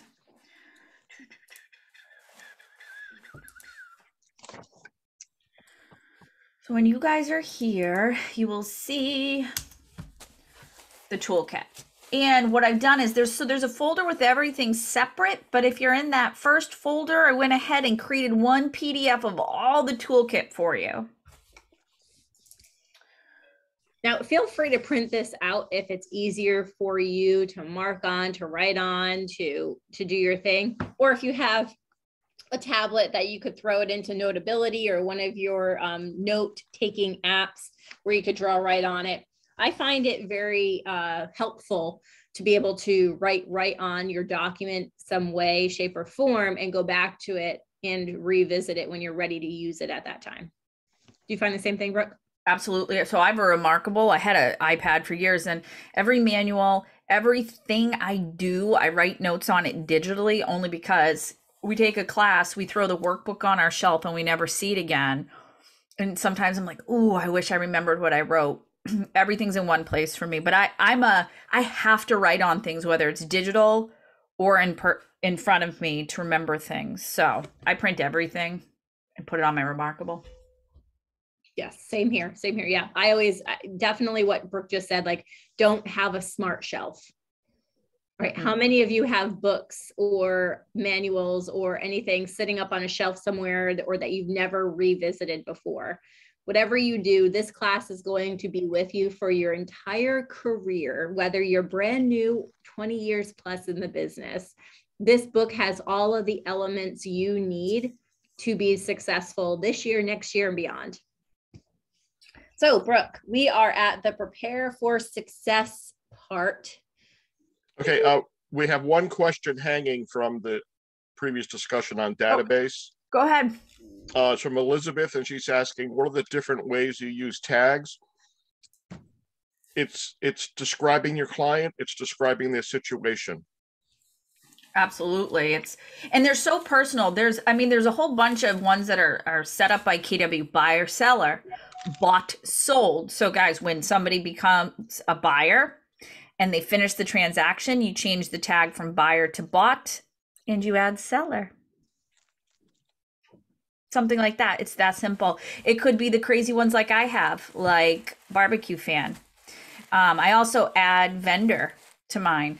I also add the doing the database to tags, which are, we'll get into that in future ones, but it's as personal to your database as you are to your clients. So it's different for everyone. That answered the question? Was that the most vaguest answer I could give you ever? Maybe we could send out a cheat sheet on tags. We do have one. Steve actually has a fabulous one. Steve, if you want to re-email that to me, I'll get it up on our Ignite page. And also, guys, I'll drop in there the resource too. How do you get your contacts to 100%? That will be up there for you as well. All right, so let's talk more about the tools that are available in there. So there's a whole bunch of stuff in there. We're not going to dig into every piece. Jen, is there anything in here that you want them to focus on looking at? Because I know in parts of Ignite, we go through all of these. So it's not like they have to know them all today. Yeah, no, we're going to be going through these. We're basically chunking it down for you guys and going through each one of these with the sessions that you're going to be revisiting or coming to every week for every day for the next few weeks. So your toolkit is going to be visited often, and you're going to learn more and more about it as we build on this session, these courses. Yeah, and one of the things to look at is in the beginning, your daily checklist. You're probably going to get so sick of this term, time blocking. Make it your favorite word, but honestly, when you start to learn how to time block and use those time blocks effectively and efficiently, your world changes. You become hyper focused in lead generation, and all the other things don't matter. If it's not on my calendar, it didn't happen, or it's not going to happen because I have things time blocked out.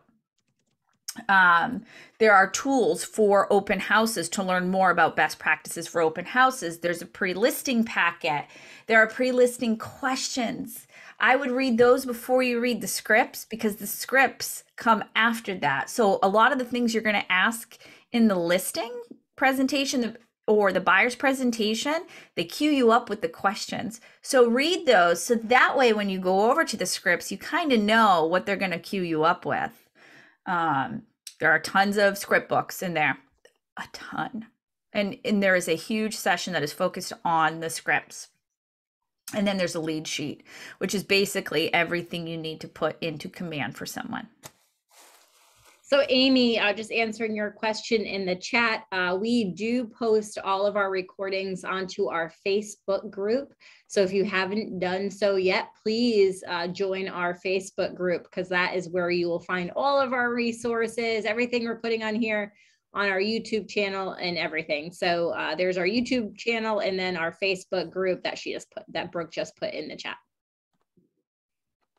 Yep, we try to make it as accessible to everyone as possible. We put in a million places for you. Yes. And Amy, just so you know, it's not instant. It does take between 24 to 48 hours to get those recordings posted, because it does take time to download. And our Cassie, who's working at the regional desk with her assistant, it takes a little bit of time for us to get all that done. Yet it is within 24 to 48 hours of the previous class. All right. Good. Thumbs up. All right. So we were at, go ahead, Brooke. Go ahead. No, you go.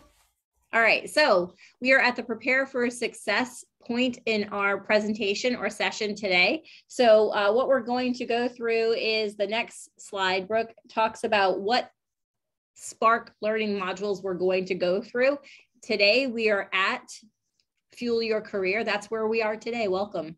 We have been here for the first half of the morning. We're going to dive into some more things in the very near future. You're then going to go into the lead generation is the core of your business.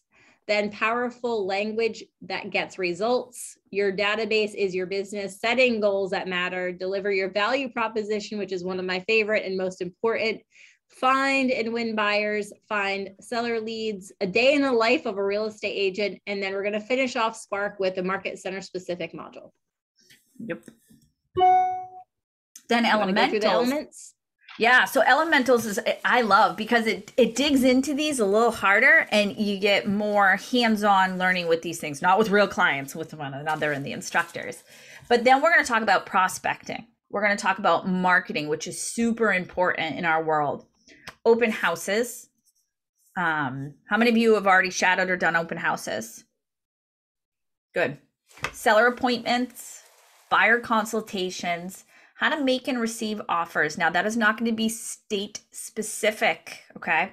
How to negotiate the deal, financial basics, contract to close, and then the market center specific module. On that one, I think we don't do that one in the region. That one is your leadership will work with you on that. All right, so here's our 10-4. This is going to be the base of everything you use in Ignite to help you build the successful habits for everything you're going to do in this business. Now, if you open the daily check-in, so if you look up, it says daily check-in and accountability in the chat. We give this to you to check in with us every single day. This is not us breathing down your neck saying, Did you put your calls in? Did you mark your activities? Did you do this? This is for you. This is your personal accountability. And you're going to notice when you get through this form, it emails you a copy of it. So you know that you did it every single day. What I also love about this, guys, is that as a data-driven nerd, you can see that the work you're putting in is creating results. So the work we're putting in today is creating the results we need for tomorrow. Jen, do you want to go over the habits and what those activities are? I absolutely do, because guys, this is the most important page of today. If there's nothing else you've heard from us today, snap this picture from yourself on your cell phone, save it as your screensaver. Like, it's that important. These are the things to do every single day. Whereas if you got into real estate and you really wanted to make a difference, and you really wanted to make money making a difference, this is how you do it. So if that is why you got into real estate, snap a picture of this, put it on your screensaver, and do this every single day. The first thing is to grow and manage your database. Add 10 new contacts to your database. This should take you no more than an hour. And an hour is a pretty hefty time frame for 10 contacts. Would you agree, Brooke? I would agree, especially once you do it once or twice. You're gonna have this info from your phone right in front of you. It's gonna be boom, boom, boom, boom. What do I need to add? What do I need to do to remember to call them or get them into my world? By the way, this is something fun to make as a game or part of your daily job. How many of you have had another job other than real estate? Put your hand up or shout it out. I see quite a few of us nodding heads and putting their hand up. When you had a job, did you have to make sure you were there on time? Oh yeah. Did you have to make, I see a no. Did you have to make sure that you did the tasks or the job you were supposed to do while you were there? Yep. Okay, we got some yeses. Did you leave at the time that they said to leave? Oh no, I was always running behind. Did you ever leave early? Did you ever be like, hey, I'm done? I never left early. So you stayed until you had to stay because that's what you were told to do, right? Absolutely. So here's the crazy thing about real estate. We forget that. When we start becoming our own boss, we're like, oh, we'll check in late today. You know what? I'm actually not going to do the things that I'm supposed to do today because I'm my own boss and I could just not do it today. And you don't fire yourself. Nope. But if you were working for somebody else like you had been before, would you get fired? Mm-hmm. Most likely, if you continuously didn't show up on time, continuously didn't do the job that you were there to do, and if you left early or whatever the case was, you would most likely get fired. Yet when we become our own boss, we start giving ourselves a lot of leeway.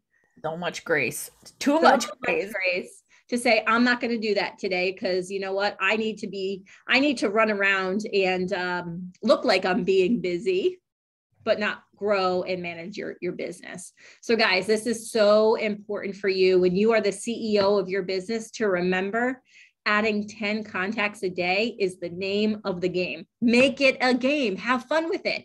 Mm-hmm. Go to Starbucks. Start a conversation. You could put them right there in your phone, on your app. It's really that easy, but we get so far away from remembering that we don't remember why business isn't coming in. Well, you don't have the relationships or the name to create leads with if you don't do this. So that's why if we go back to Gary Keller's video when he started today, what did he say was the most important thing to do? I'll pause, make it awkward, let people answer that. What's the number one thing we're supposed to be doing? Lead generate. Lead generate. And all lead generation is building relationships. Adding relationships to your database, letting people know that you care about them, you care that you want to help them when they're ready to buy, sell, invest, or rent in real estate. Right. So number one, I've spent some time on it right now, I know, but it's so important, guys. It's so important. The one thing for today, please take this away. You know, and when we talk in 3 years, when you need help, this is the one thing we go back to. It is the first thing leadership will sit back down with you and say, show me your sphere. Show me what it looks like to be a client in your world. And there's always it's Swiss cheese. It's your database is Swiss cheese when we sit down with you. Start now and build healthy habits with your database because you want a data bank. Get those in and then make sure that you are speaking with them. This is the perfect time to connect or reconnect. One, it's the best time of the year to wish Happy New Year, check in. Part of my goal is to make sure I'm, getting back in touch with everyone who, maybe I haven't been so great about. How's it been? And mark those as activities. So in Command, when you are in your client's little profile, at the very bottom, there's a plus at the bottom right. You have to mark those activities because if you didn't mark them, they didn't happen. And what if they come back up in your database and you're like, did I call them? Did I send something? Give your database some info. So Amy, I just wrote no and yes, very short. I am sometimes that high D personality where I just like to keep going and driving. But what I mean by that is no, they do not have to say that they want information or updates on real estate to get them in as a contact or a lead. And you, what does it say? Can you add someone who just wants to stay in touch? Yes, absolutely. Because you know what? Remember that graph that like hooped up and down and back up around? There at some point, their living situation is going to be changed. And it might not be them directly, but maybe somebody living in their home, maybe their kid going off to college or coming back from college and needing a place, or maybe they really are needing to downsize. So always put those people everybody into your database, your data bank, and build relationships with them. Build relationships. That's what it's really going to be about.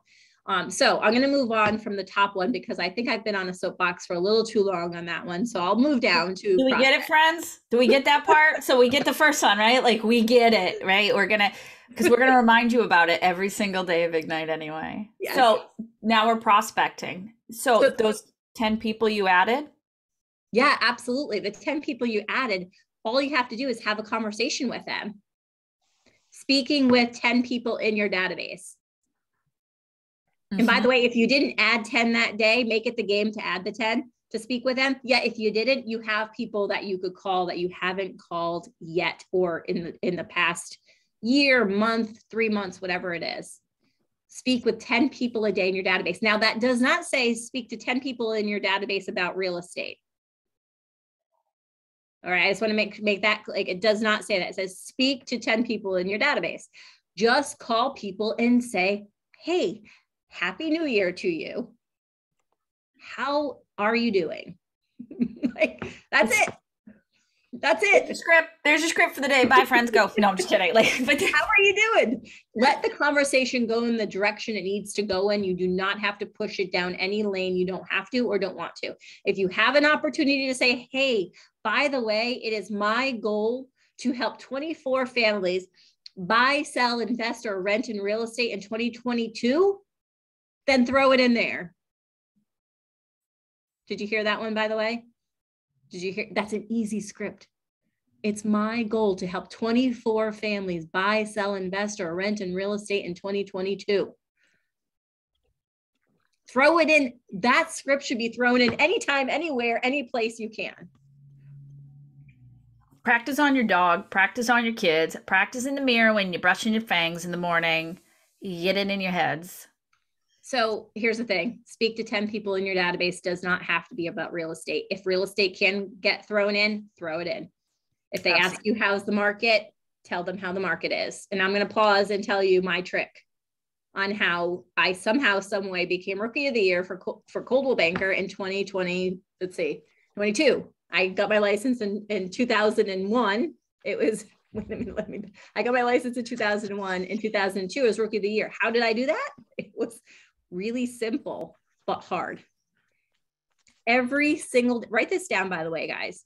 Every single day I went into the office and I pulled up in MLS. Does everybody know what MLS is here?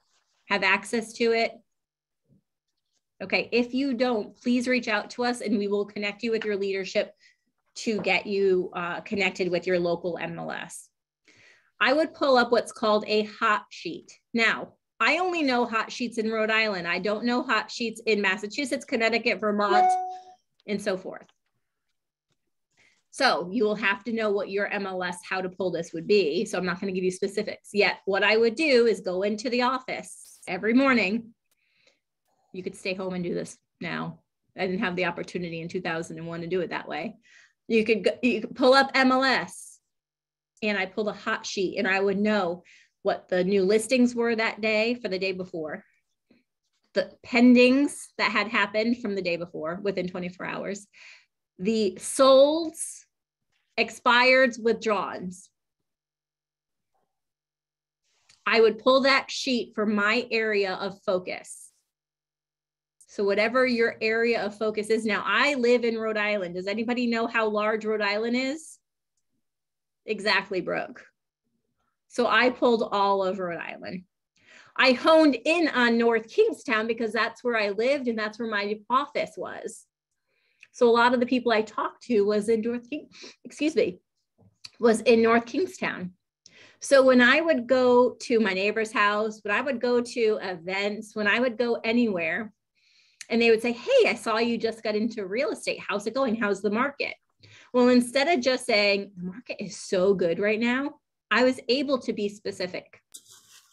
I was able to say, do you know there are 3 properties that just came on the market in North Kingstown? 1 is in your neighborhood and 2 are pending. They're not in your neighborhood, but they're in North Kingstown. And there are 5 that sold in the last 6 months. So if you're looking to buy a sell, I think right now is a good time to sell, because I would have that conversation with them instead of just saying, hey, it's good. By the way, I knew nothing about real estate. I didn't know what architectural shingle was. I didn't. I was 22. Who tells you that? You don't know what forced hot air is versus. No, but you know what, how I did find out? Because I knew quickly that I didn't know. I took 3 home inspectors out for coffee. By the way, they will love that because 1, nobody's offering them coffee. 2, they want your business. They do. So I took 3 home inspectors out for coffee and I said, can we go through an inspection report together? Can you tell me what this is? I learned about asbestos. I learned about carpenter ants. I learned about post powder beetles. Is that what they're called? Powder post beetles, right? I learned about all of that just by taking the professionals out and them explaining to me what that meant. I took out lenders. And by the way, taking a lender out for coffee, that's total swap because they'll take you out for coffee. They'll buy you dinner. They'll buy you whatever you want to get your business. Mine married me. I was waiting for it. We weren't going to go there, Jen. And the thing is, they'll tell you all of the different, what do I want to say? Oh my gosh. Programs, the different loan programs there. And what's great about this, and I love this part, and take this to heart. You don't have to be an expert in every piece of real estate. You're not licensed home inspectors. You're not licensed mortgage lenders. You're not title attorneys, right? These people are here to help guide you and your clients through the process as well. Just like you wouldn't like them to jump into the transaction and tell your clients how you should be negotiating a deal. They don't want you to do it on the other end. So make these wonderful relationships with your partners in this world, because they're going to be the people who say, hey, can I talk about this? Or is this something I turf to you? Or what are the things I have to know at the basic level to not sound like a bonehead, right? Because it's not our job to know everything about every piece of the transaction. It's just our job to know enough to guide them and stay in our real estate world. And that's really hard. Especially when you start to go to classes and you learn and you're like, I'm a mold expert. No, you're absolutely right. Yet it's also really, really great just to have the basic knowledge so that way you could have that conversation with your clients and prospective clients. So I do see a hand up from Jessica. Jessica, what's your question? Do you have a question for us? Or is it just a high five? High five. I think we asked a question who before, but Okay. come All back. right. Come back if you need us to answer a question. The other, so you put 10 people in, Jen. You've contacted them, you've two-way messaged them, and you've marked those activities. This is my most favorite next step. And I've said this on a million things because I keep them next to me all the time. Send those people a handwritten note. You are not allowed to print out the envelope address. You have to write in these notes. You have to. So the next part is writing 10 note cards a day. So after you talk, this is like a process. They go hand in hand with each other, right? You're adding 10, you're talking to 10. Now you're writing 10 note cards. You could get note cards for so cheap at the dollar store, at Michael's. You don't have to overthink this, by the way. You don't have to brand them, make sure your picture's on it, make sure your card's in it, card's out of it. You just write a note card. Just write a note card. And we even have like example things to say, but all you have to say is thanks for taking my call. It was so great catching up with you. Maybe you could add a couple of points of the conversation into it if you have them. Maybe they mentioned they just got a puppy. Maybe you throw in a $5 thing to the dog store, the pet store. The Barkery. Yeah. The Barkery? That's the new place in East Greenwich, isn't it? The Barkery right down the road? To Wickford. It's in Wickford. Wickford. Yes, the Barkery. Jen, when you get a dog, you will know what that place is. I have a dog. She's got Brady. Talking about note cards, I just wanted to show you this really quickly. This is an acquaintance of mine. She's a real estate agent out in Las Vegas. Her name is Lori Ballin. If you haven't followed her or don't know who she is, write her name down. It's Lori, Lori Yep. Ballin, Ballen. And I know Lori from going to conventions and having conversations with her. That's it. Lori and I connected about something. I don't remember what it was, but it was something. And a week later, I got in the mail this card, and that is my daughter. It was a picture she stole from Facebook. And inside it simply says, "I thought this photo was worth printing. Lori Ballin." Do you think I'm ever getting rid of this card, by the way? Never, ever, ever. This card away. Just a little tip. It's like a little pro tip. When you're ready for it, It's these there. little touches bring that relationship to the next level. Now, do I talk about Lori? I just did. So guys, these are the little things to write down for what you want your business to look like when you start making money. Right now, go to Michael's, go to the dollar store, get the ones that are at, you could get a bunch of them for $5, a bunch of them. Those are the ones you're sending out. Your plan for when you start getting business is this. Does that make sense? It does, and I love it. I got to tell you, I keep every thank you card. I use them as bookmarks in some books. They're always here next to my desk. When I moved from the market center into this role, my husband was like, "How many cards do you keep?" And I'm like, "You throw one of those away, you dead to me," because they mean the world to me. They mean the world to me. I don't throw them away. And the other important thing is make sure you notate that activity and a quick synopsis of what you wrote. Because if you are only connecting with people quarterly and then you do a follow-up card and you write the same thing that you wrote before, you're gonna look not genuine. It has happened to someone in my world. He speaks about it often in his productivity coaching class, and it lost him clients because he wrote the same exact thing verbatim, and she showed him the two cards. So while he did the right activities, yes, we should keep a record in command. So you're going to hit that plus button when you're in the contact record. You're going to go new activity, mail, and put a quick note. Asked about the dog, the kids, and said Happy New Year. Boom. And even more simple, when you install the KW command app on your phone, you can voice to text it. I do it all day. So I add the activity and go, add note, and then I put it in. I'm like, yep. wrote note to Jen about the cookies, the dog, and coming down in January. That's it. Voice to text, 20 seconds. Hello, add activity. It's that simple. So yes, absolutely keep a record so that you don't mail the same note twice. Because it does happen. I just want to answer Janet's question. I just want to get clarity on it, Janet. Check the do not call list first. That is a question. So if you're calling your sphere, these are people who know you. Those are typically people who are, you don't have to worry about the do not call list yet. If you call them and they say, please don't call me again, just take them off your list. Now, what did you mean by do not call list first? If you want to unmute yourself. I was referring to the hot sheet and the calls you were making for expired listings. Oh, amazing question. So I actually didn't make cold calls. I did make some, but I would be very proactive with them. I would send them out something in the mail first and let them know I was calling if I was going to do that. But the reason I pulled the expireds is just to know the market.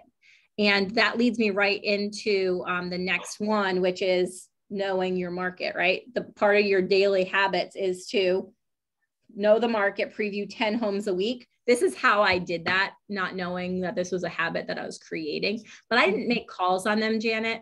I just, I knew them. So that way, when somebody asked me, because it never failed that people would ask me all the time how the market was. You will be so surprised, guys, on how many times people will ask you that when they know you have your license. Anybody yet has anybody happened to them yet? Wow, that didn't work. And they fight you on it sometimes. This is what I don't understand. They're asking you for your expert advice, and they're like, but this is often, well, last week on CNN, I saw XYZ. So it's also great to have a little bit of a pulse on what's going on. Hyperlocal, what's going on. I put it this way. We're looking at world news, US news, regional news, local news. You got to know a little bit about each, because if somebody says to you, well, the median, I saw on the news that the median home price was actually 385 and you live in an area where you know it's 785, you can be like, oh, where did you hear, like, can you tell me, did you see that on the news? Was it local? Because let me tell you, in this area, we are seeing median home sales at XYZ, and here's why. Boom, you're an expert. An actual expert. Donna asks a great question. So let's jump into the next one so we can answer that question for you, because I love what the word preview means. So we've added the 10 people. We've called the 10 people. We have written snail mail notes to the people, and we've notated them in command, because if you didn't log it, it didn't happen. Didn't log it, didn't happen. Okay. So now you know your market. So we talked about hyperlocal through world news. Preview means just what Jen did. She went on, she looked at the hot sheets. She's looking at what's going on in her hyperlocal area around her. How else did you preview homes in the beginning? Oh, so I asked every agent that had an open house if I could do an open house for them or with them.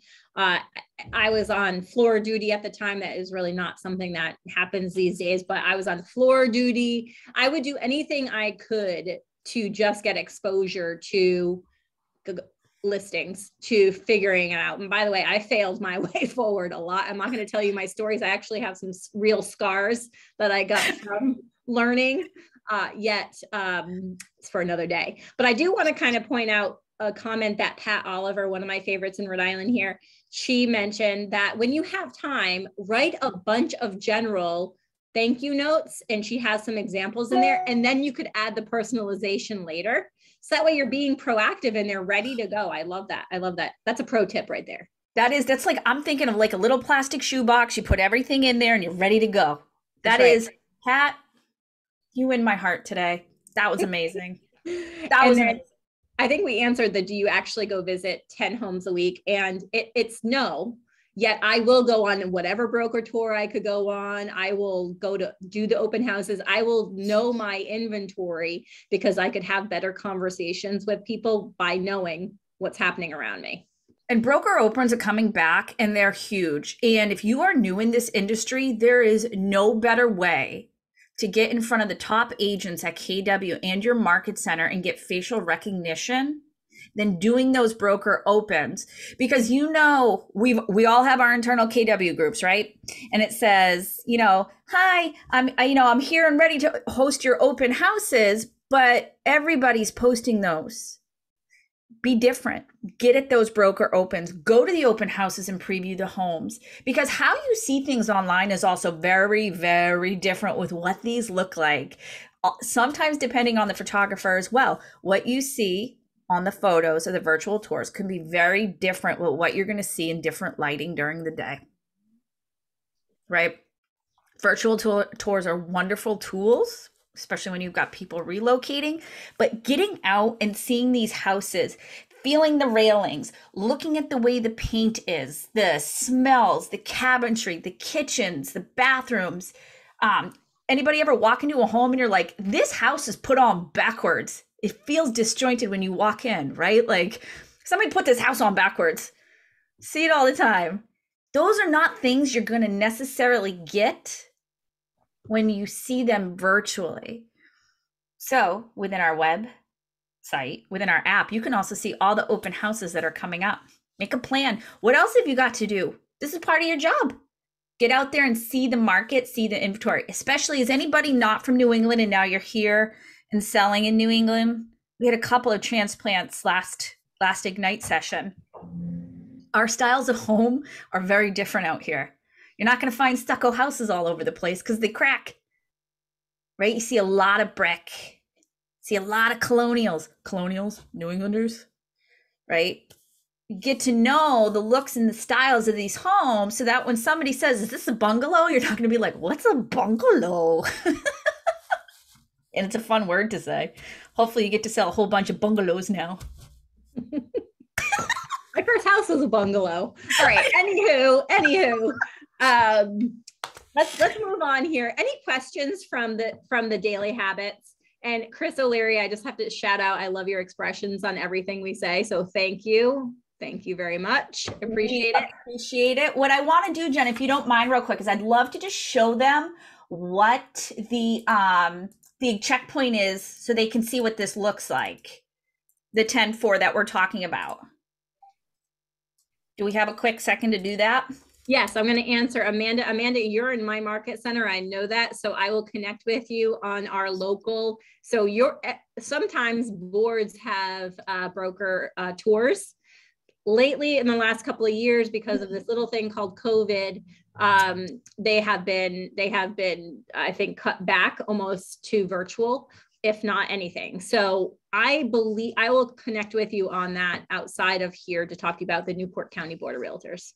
Sure. Yeah, and I love those too, those caravans, because now it's everybody forms a caravan instead of all jumping into vehicles. Here's the thing, I went on all of those and it wasn't just to check the inventory, guys. Here's another note. Get to know the other agents in your market. Those relationships are just as important as the one as in your database.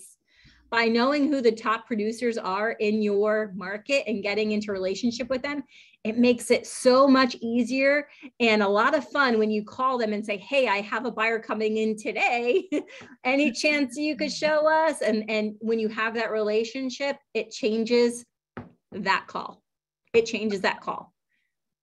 It's just a relationship. So love that. So I'm going to show you guys, and I put the form back in for you right into the chat, but this is your 10, basically your 10-4, okay? So what this is your checkpoint. So you remember what session actually got you the results. So you're just going to put your email, your name, choose your market center from the list. If you're a non-market center friend, just choose non-market center. So today's session was Spark 1, Fuel Your Career. So you'd pull that, the date. And then here is your goal tracker, your 10-4 right here. Daily contacts, daily two-way conversations. Just click the circle of how many you made. Handwritten notes, aha moments. Now, we did not put the ones for preview homes in there because what we've also found is that when you guys start previewing homes, you forget how many you actually saw. So just get into the habit of previewing 5, 10, 20, 50, whatever you're going to do. Once you start looking at those hot sheets, you're going to hit a lot more than 10. And then any aha moments that you had from the session, because oftentimes you have these aha moments and you tell us in class, but then a couple days later, you're like, I had the greatest aha and I don't remember the aha. Well, remember when you submit that form, it emails it to you. So now it's a track record of all the things you're doing during the Ignite session. So we'll put that out again on the Ignite Facebook group later, but that is your Ignite 2.0 check-in for the day. So I'm just going to answer a couple of questions in the chat. Catherine, are hot sheets the area market reviews under tools in MLS? Every MLS is a little different. So in your area, speak to your MCTT because they probably know what that is. If not, go right to your MLS. They have trainings. Every MLS has a training on this, and you could pull that. And then Amy, if open houses are not available every week, do you have other suggestions for previewing homes? Absolutely. By the way, you most likely will have open houses in your market centers. Just go pull them on MLS or when they show you, call the listing agent and say, hey, do you mind if I what do I want to say? Co-host the open house, or can I just be a fly in the wall while you have the open house? Do whatever you have to do to get into properties, to go view the market. And if you can't, just do it digitally. But try whatever you can to get in those properties. Absolutely. And your own website is also a great source of information. When you hit that, so mine's brookthenerd.kw.com, I can look in certain areas and filter by open houses. So then I'm clicking on all those properties and I'm reading through everything that the MLS has. Okay. All right. Let's get back to our So we're going to add 10. We're going to call them. We're going to snail mail those bad boys. And then we're going to preview 10 homes.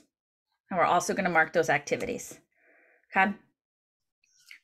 So now a lot of the things that we do at KW, there's a lot of training.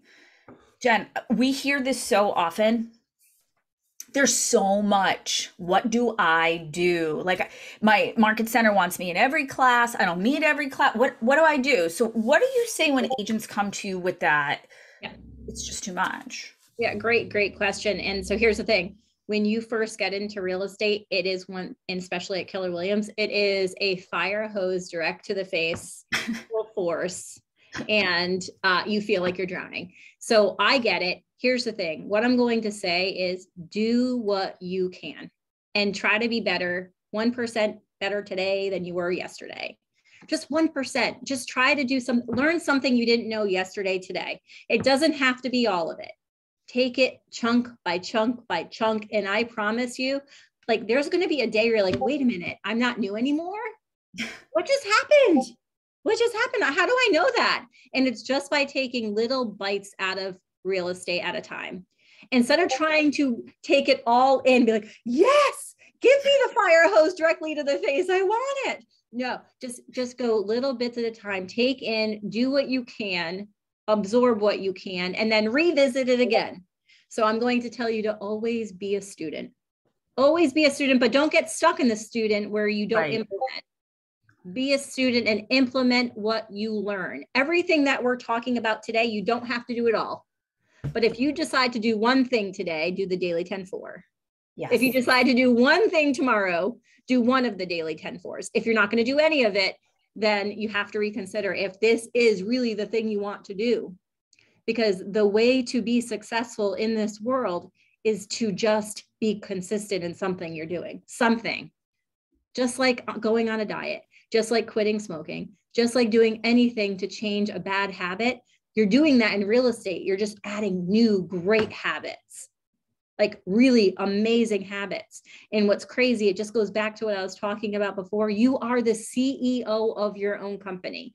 You get to choose how you show up today. You get to choose. You could choose to not do any of this, or you could choose to grab onto something that is going to make you 1% better tomorrow.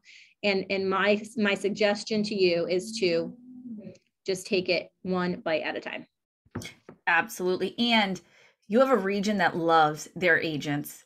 We love our agents, and we put as much in a replayable form in multiple formats for you guys. So that way, if this was a lot today, guess what? You can replay it tomorrow.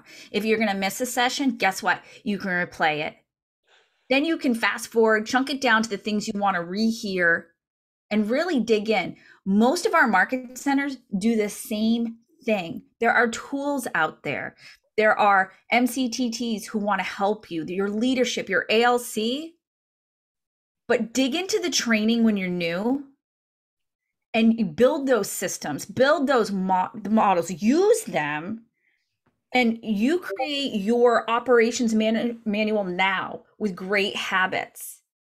So that way in 3 years, we're not trying to clean up and get rid of habits that weren't built in the beginning, or poor habits, because they're not bad habits. They're sometimes just poor. You know, I can't even imagine what Jennifer Bovey would have been like if she had hit the ground running with KW instead of failing forward, right? Like, we can't go back to that, but the systems and models we have in place are here to set you up for success. Use them. Use us, use the trainings. And if you need help or pointing to any, Jen and I put our emails and our info out everywhere. We are here to support and guide you along this way, but don't become perpetual learners, right? Become masters of what you learn. And the only way you're going to do that is by taking what you learned today, ripping off that Band-Aid and just doing it. Just do it. So Brooke, you asked me if I was going to recommend any books today, and I said the MREA, right? Yep. Before we got started today. Well, I'm going to recommend, we're in New England, so we could talk about Tom Brady, right? Outside of New England, usually we can't talk about Tom Brady, but in New England we can. So I'm going to. I don't watch TV. Yet I got into his series called The Man in the Arena. Has anybody started watching that or watched it at all? I just saw an ad for it Sunday when I was at Gillette, and I was mesmerized. So let me tell you something. There are so many learning lessons, ahas, and relatable things that has happened to Tom Brady and the Patriots that will happen to you and your success. And I encourage you, if you have time, or Hulu or ESPN Plus, if you have that, take some time to watch that and listen for the lessons that he gives, because he really does give so many amazing examples of lessons. And not all of those lessons feel good, by the way. Mm-mm. Some of them hurt pretty hard. There's always a story to the lesson, and there's always either a win or a challenge that they come up with a solution for. And that's real estate. You're either going to have wins and they're going to feel awesome, or you're going to have a challenge and we're going to have to find the solution for it. And that's why you're here today. And I applaud you. I just want to say there's 65 people. There was a high of 69, I noticed, but 65 of you stayed on for almost 3 hours today. I mean, we're not there yet. We're going to get some ahas, but that's amazing to me. So thank you guys for staying on with us and picking up some of the things that we're dropping for you today. So Brooke, are we going into ahas? We can. Was his book the TB12 method? Then the show, is that the one? So no, it doesn't really relate to the book. I mean, There's probably a lot of similar things because it's the same story. Yet the Man in the Arena is really like diving into what happened from 2001 through today. It's gotcha. Really so it was called The Man in the Arena. That's the show. And I think I saw that you can also see it on YouTube. Like YouTube's got it. Yeah, I'm perusing now. I see a whole bunch of things about it, but yeah, nitty gritty, real nitty gritty. And it's stuff that says somebody put in the testimonials or, the reviews of it, that any coach in any world, this should be a must see for anything. Like, it doesn't matter what you do in the world. Yeah. You take the football out of it. There's still so many lessons for life and for work, for all of it. So, all right. So let's dive in. And, we do have some time here. We're supposed to be going until 12. I think we're wrapping up, right? We are. Yeah, no, it's our ahas and a reminder about that 10-4.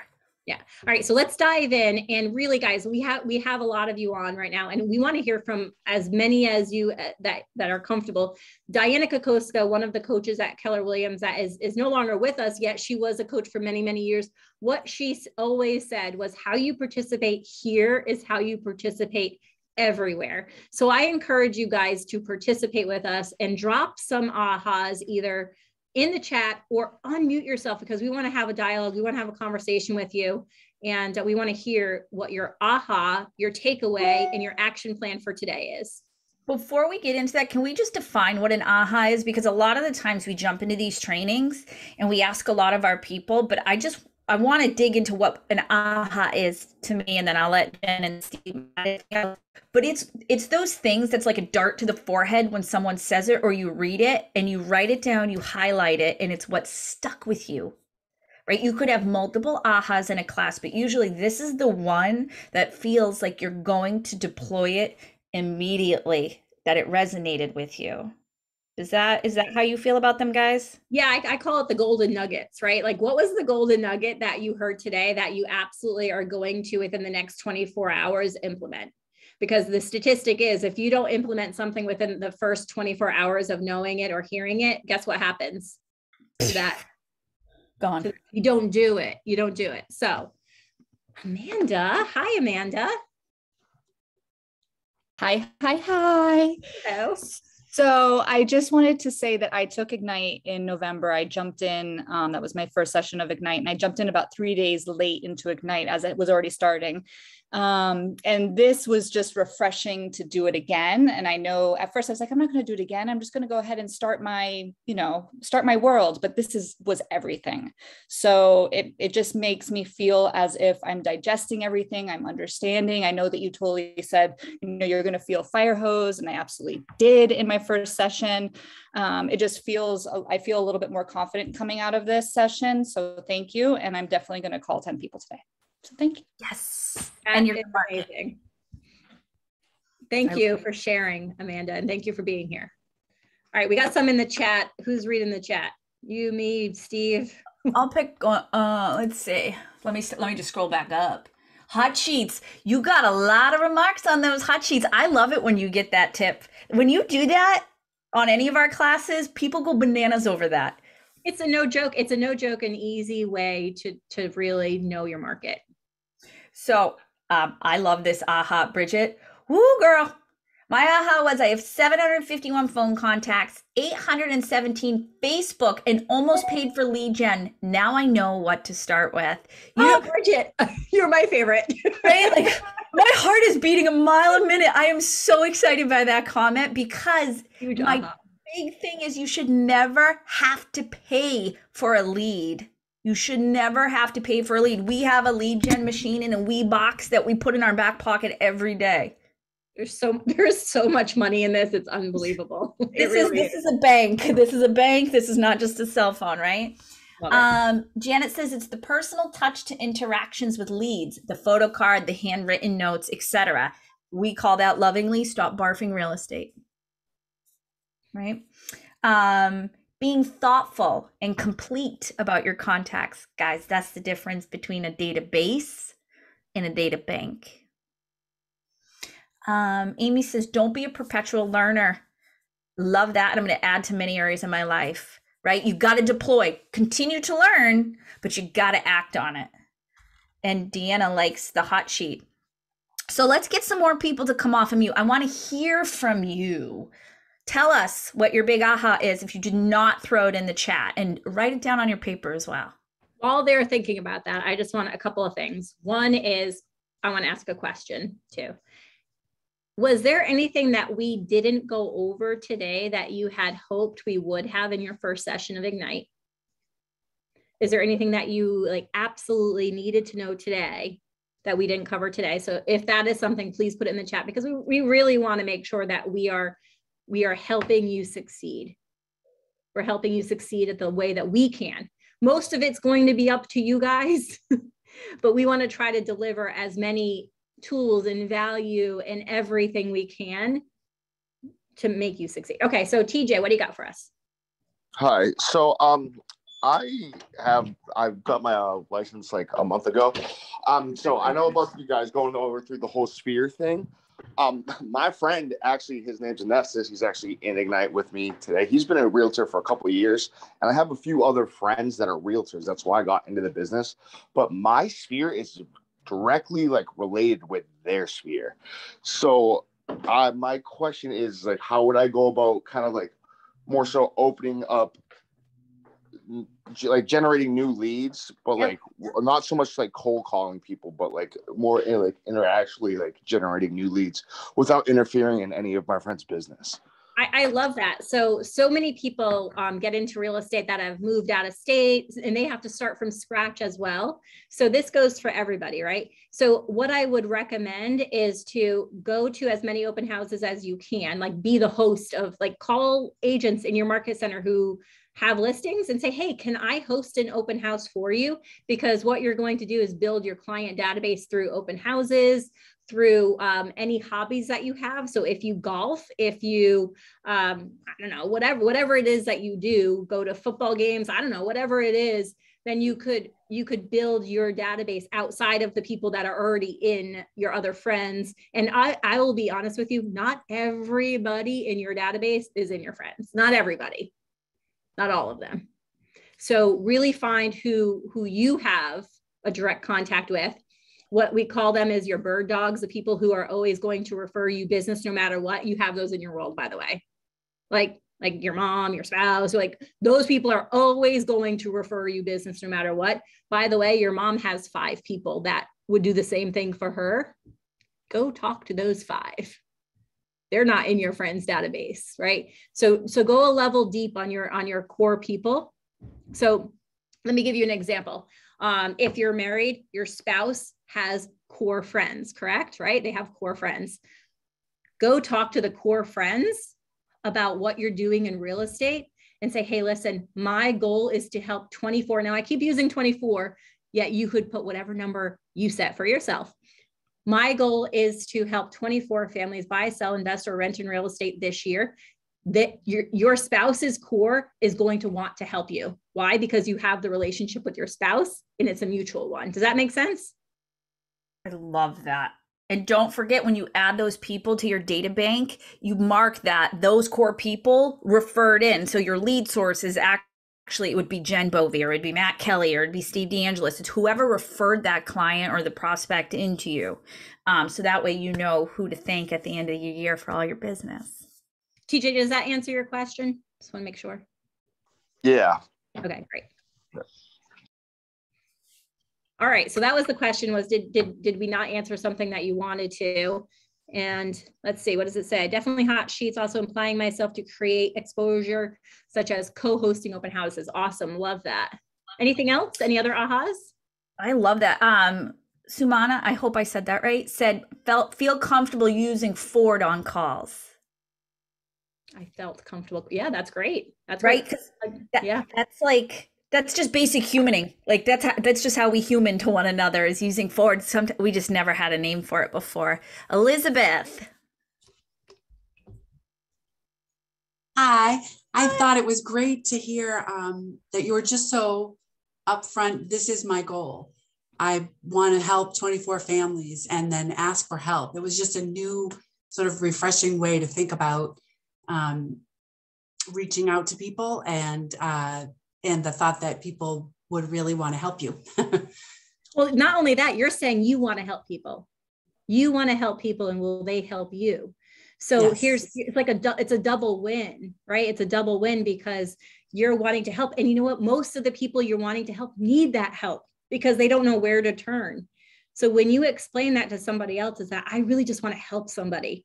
I just want to help somebody really find the property that they want to live in. It just changes the way that we think about how we are as a real estate professional and how somebody views you. So thank you for sharing that. Thank you. Thank you. Gary. Hi, Gary. Hey, y'all. How are you? Good. So, one thing I wanted to say that I thought was really great was think of this as your small business. So where you might not want to say, hey, can you help me, blah, blah, blah. You were saying, hey, help me with my small business. This is my business. And it really kind of sets it apart from saying, oh, who do you know? Or what can you do for me? As opposed to, yeah, this is my business. Let's be talking about what we're here for. You know, I thought it was really good. I'm glad you appreciated that. That came up on a national call I was on. And the person who was speaking said, why don't people think realtors are small business owners? And the question and the answer they gave us is it's because it's not how we don't have branding. We don't always speak our value. Jen and I speak about this often. We don't know how to show our value necessarily. We don't speak about it. And so people look at realtors sometimes as salespeople within a brick and mortar, right? You work for KW, when at the end of the day, they don't understand our world or that we are small business. So if we can start adding the word small business to what we do, or thank you for supporting my small business, huge impact. That was one of those ones. Talk about ahas. I think I took like 22 pages of notes that session. I was like, oh my gosh. And if you carry it next step further, KW provides business planning clinics, financial clinics, how to run a small business. All the market centers are doing these smaller little breakouts that will show you how to run a business. And that's what you really have to think of this as your business. It is not your hobby. If it was a hobby, I'd be on a boat in the water somewhere. But me too, but warm water. As a business, and plan your business, plan your marketing, plan the whole thing. But I love it how it's a small business. I love that you love that. And then, guys, oftentimes you don't know what to talk about on your social media. Get excited about the classes you're taking. Take a picture of the manual, be all artsy fartsy, and be like, so excited that I was just able to set my annual goals at my business planning clinic. So excited to where my small business is going to go in 2022. Thank you for all your support. Right? Talk about yourself that way. Show them that you're learning and growing.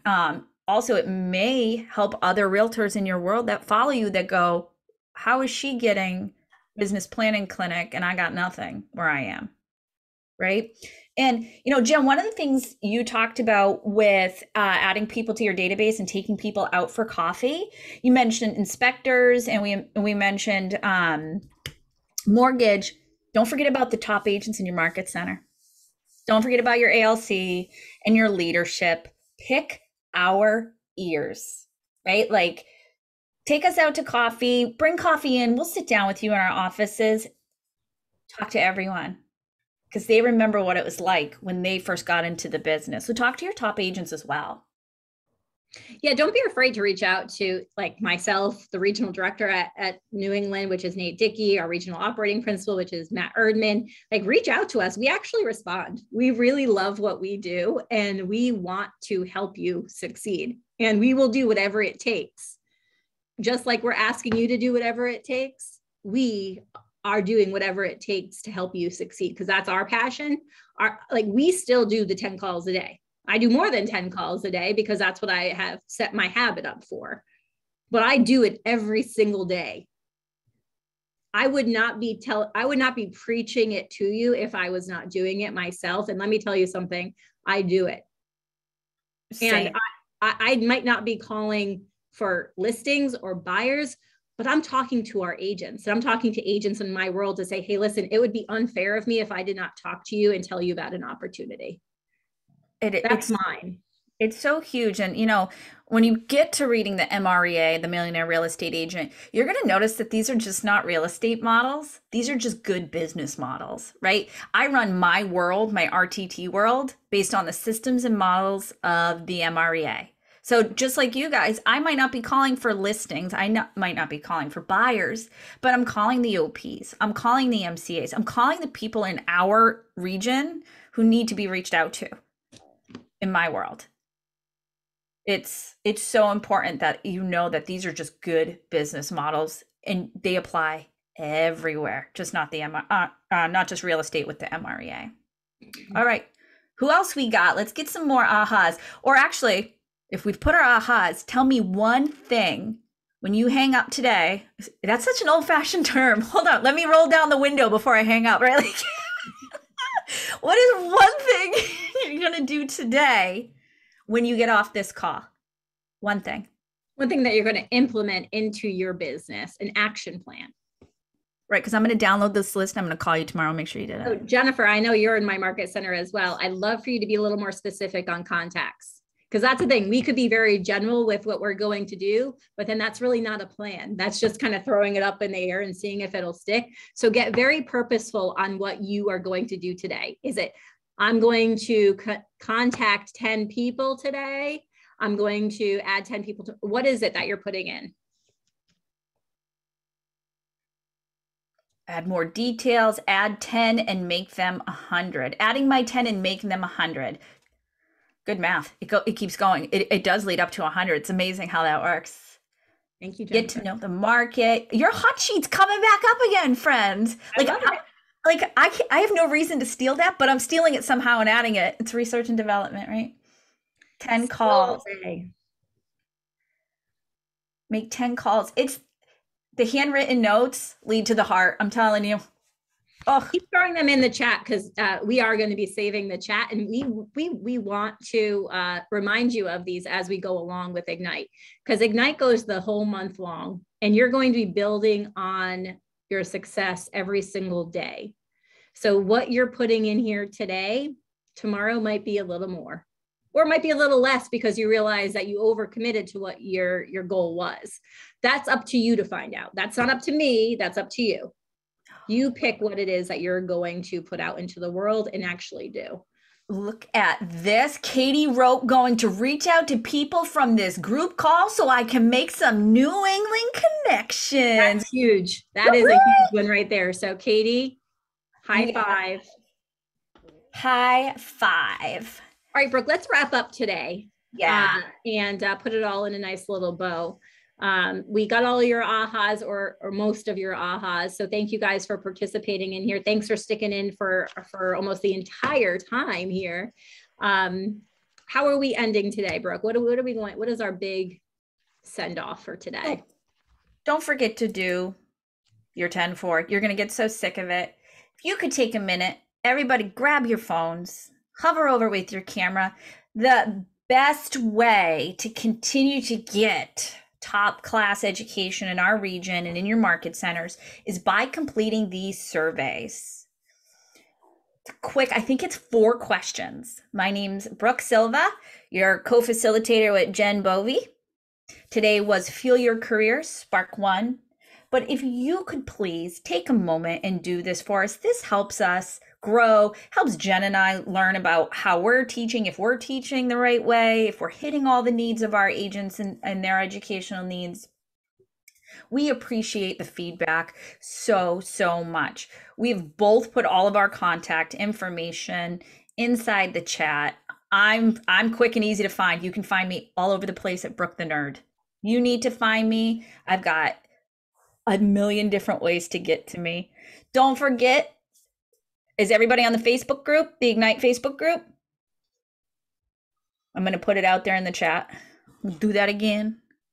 To save the chat, you go into the chat, hit the 3 dots on the right, and then download. If somebody's on their phone, Brooke, or a tablet, how do they save it that way? Ooh, I haven't seen it, but if you send me an email, I'm going to download it right now. And if you go to b.silva@kw.com, you can and request it from me, I'll go ahead and get that out to you. So it's b.silva. Bruce, as lovely as he is, will no longer respond to emails of people looking for me. He's from my home market center. He got a lot of email looking for me in the beginning when I joined. But if you are on a mobile device, please reach out to me and I'll get you the chat from today. There's a million ways. And we look forward to the following weeks in this. Wait. Before we start having people jump off, we are giving you 20 minutes. This class goes until, goes until 12:15. So we're giving you 35 minutes additional to your schedule today.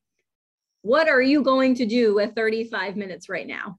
You have 35 minutes that you're supposed to be on this Zoom, but we're letting you out early. What are you going to do? I'm not going to let you answer that. I'm going to let you just go do.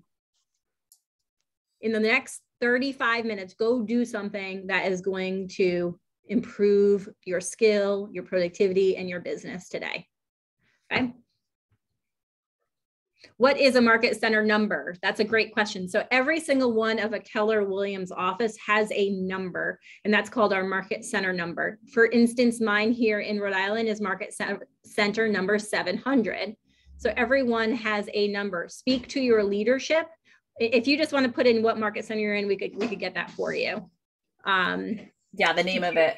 We know them, sadly, off the top of our head normally. I got the whole roster. It's 11:40. We're gonna let you go. So go do you. We'll see you tomorrow. Have a great rest of your day. We hope you had a great first Ignite session. Bye, guys.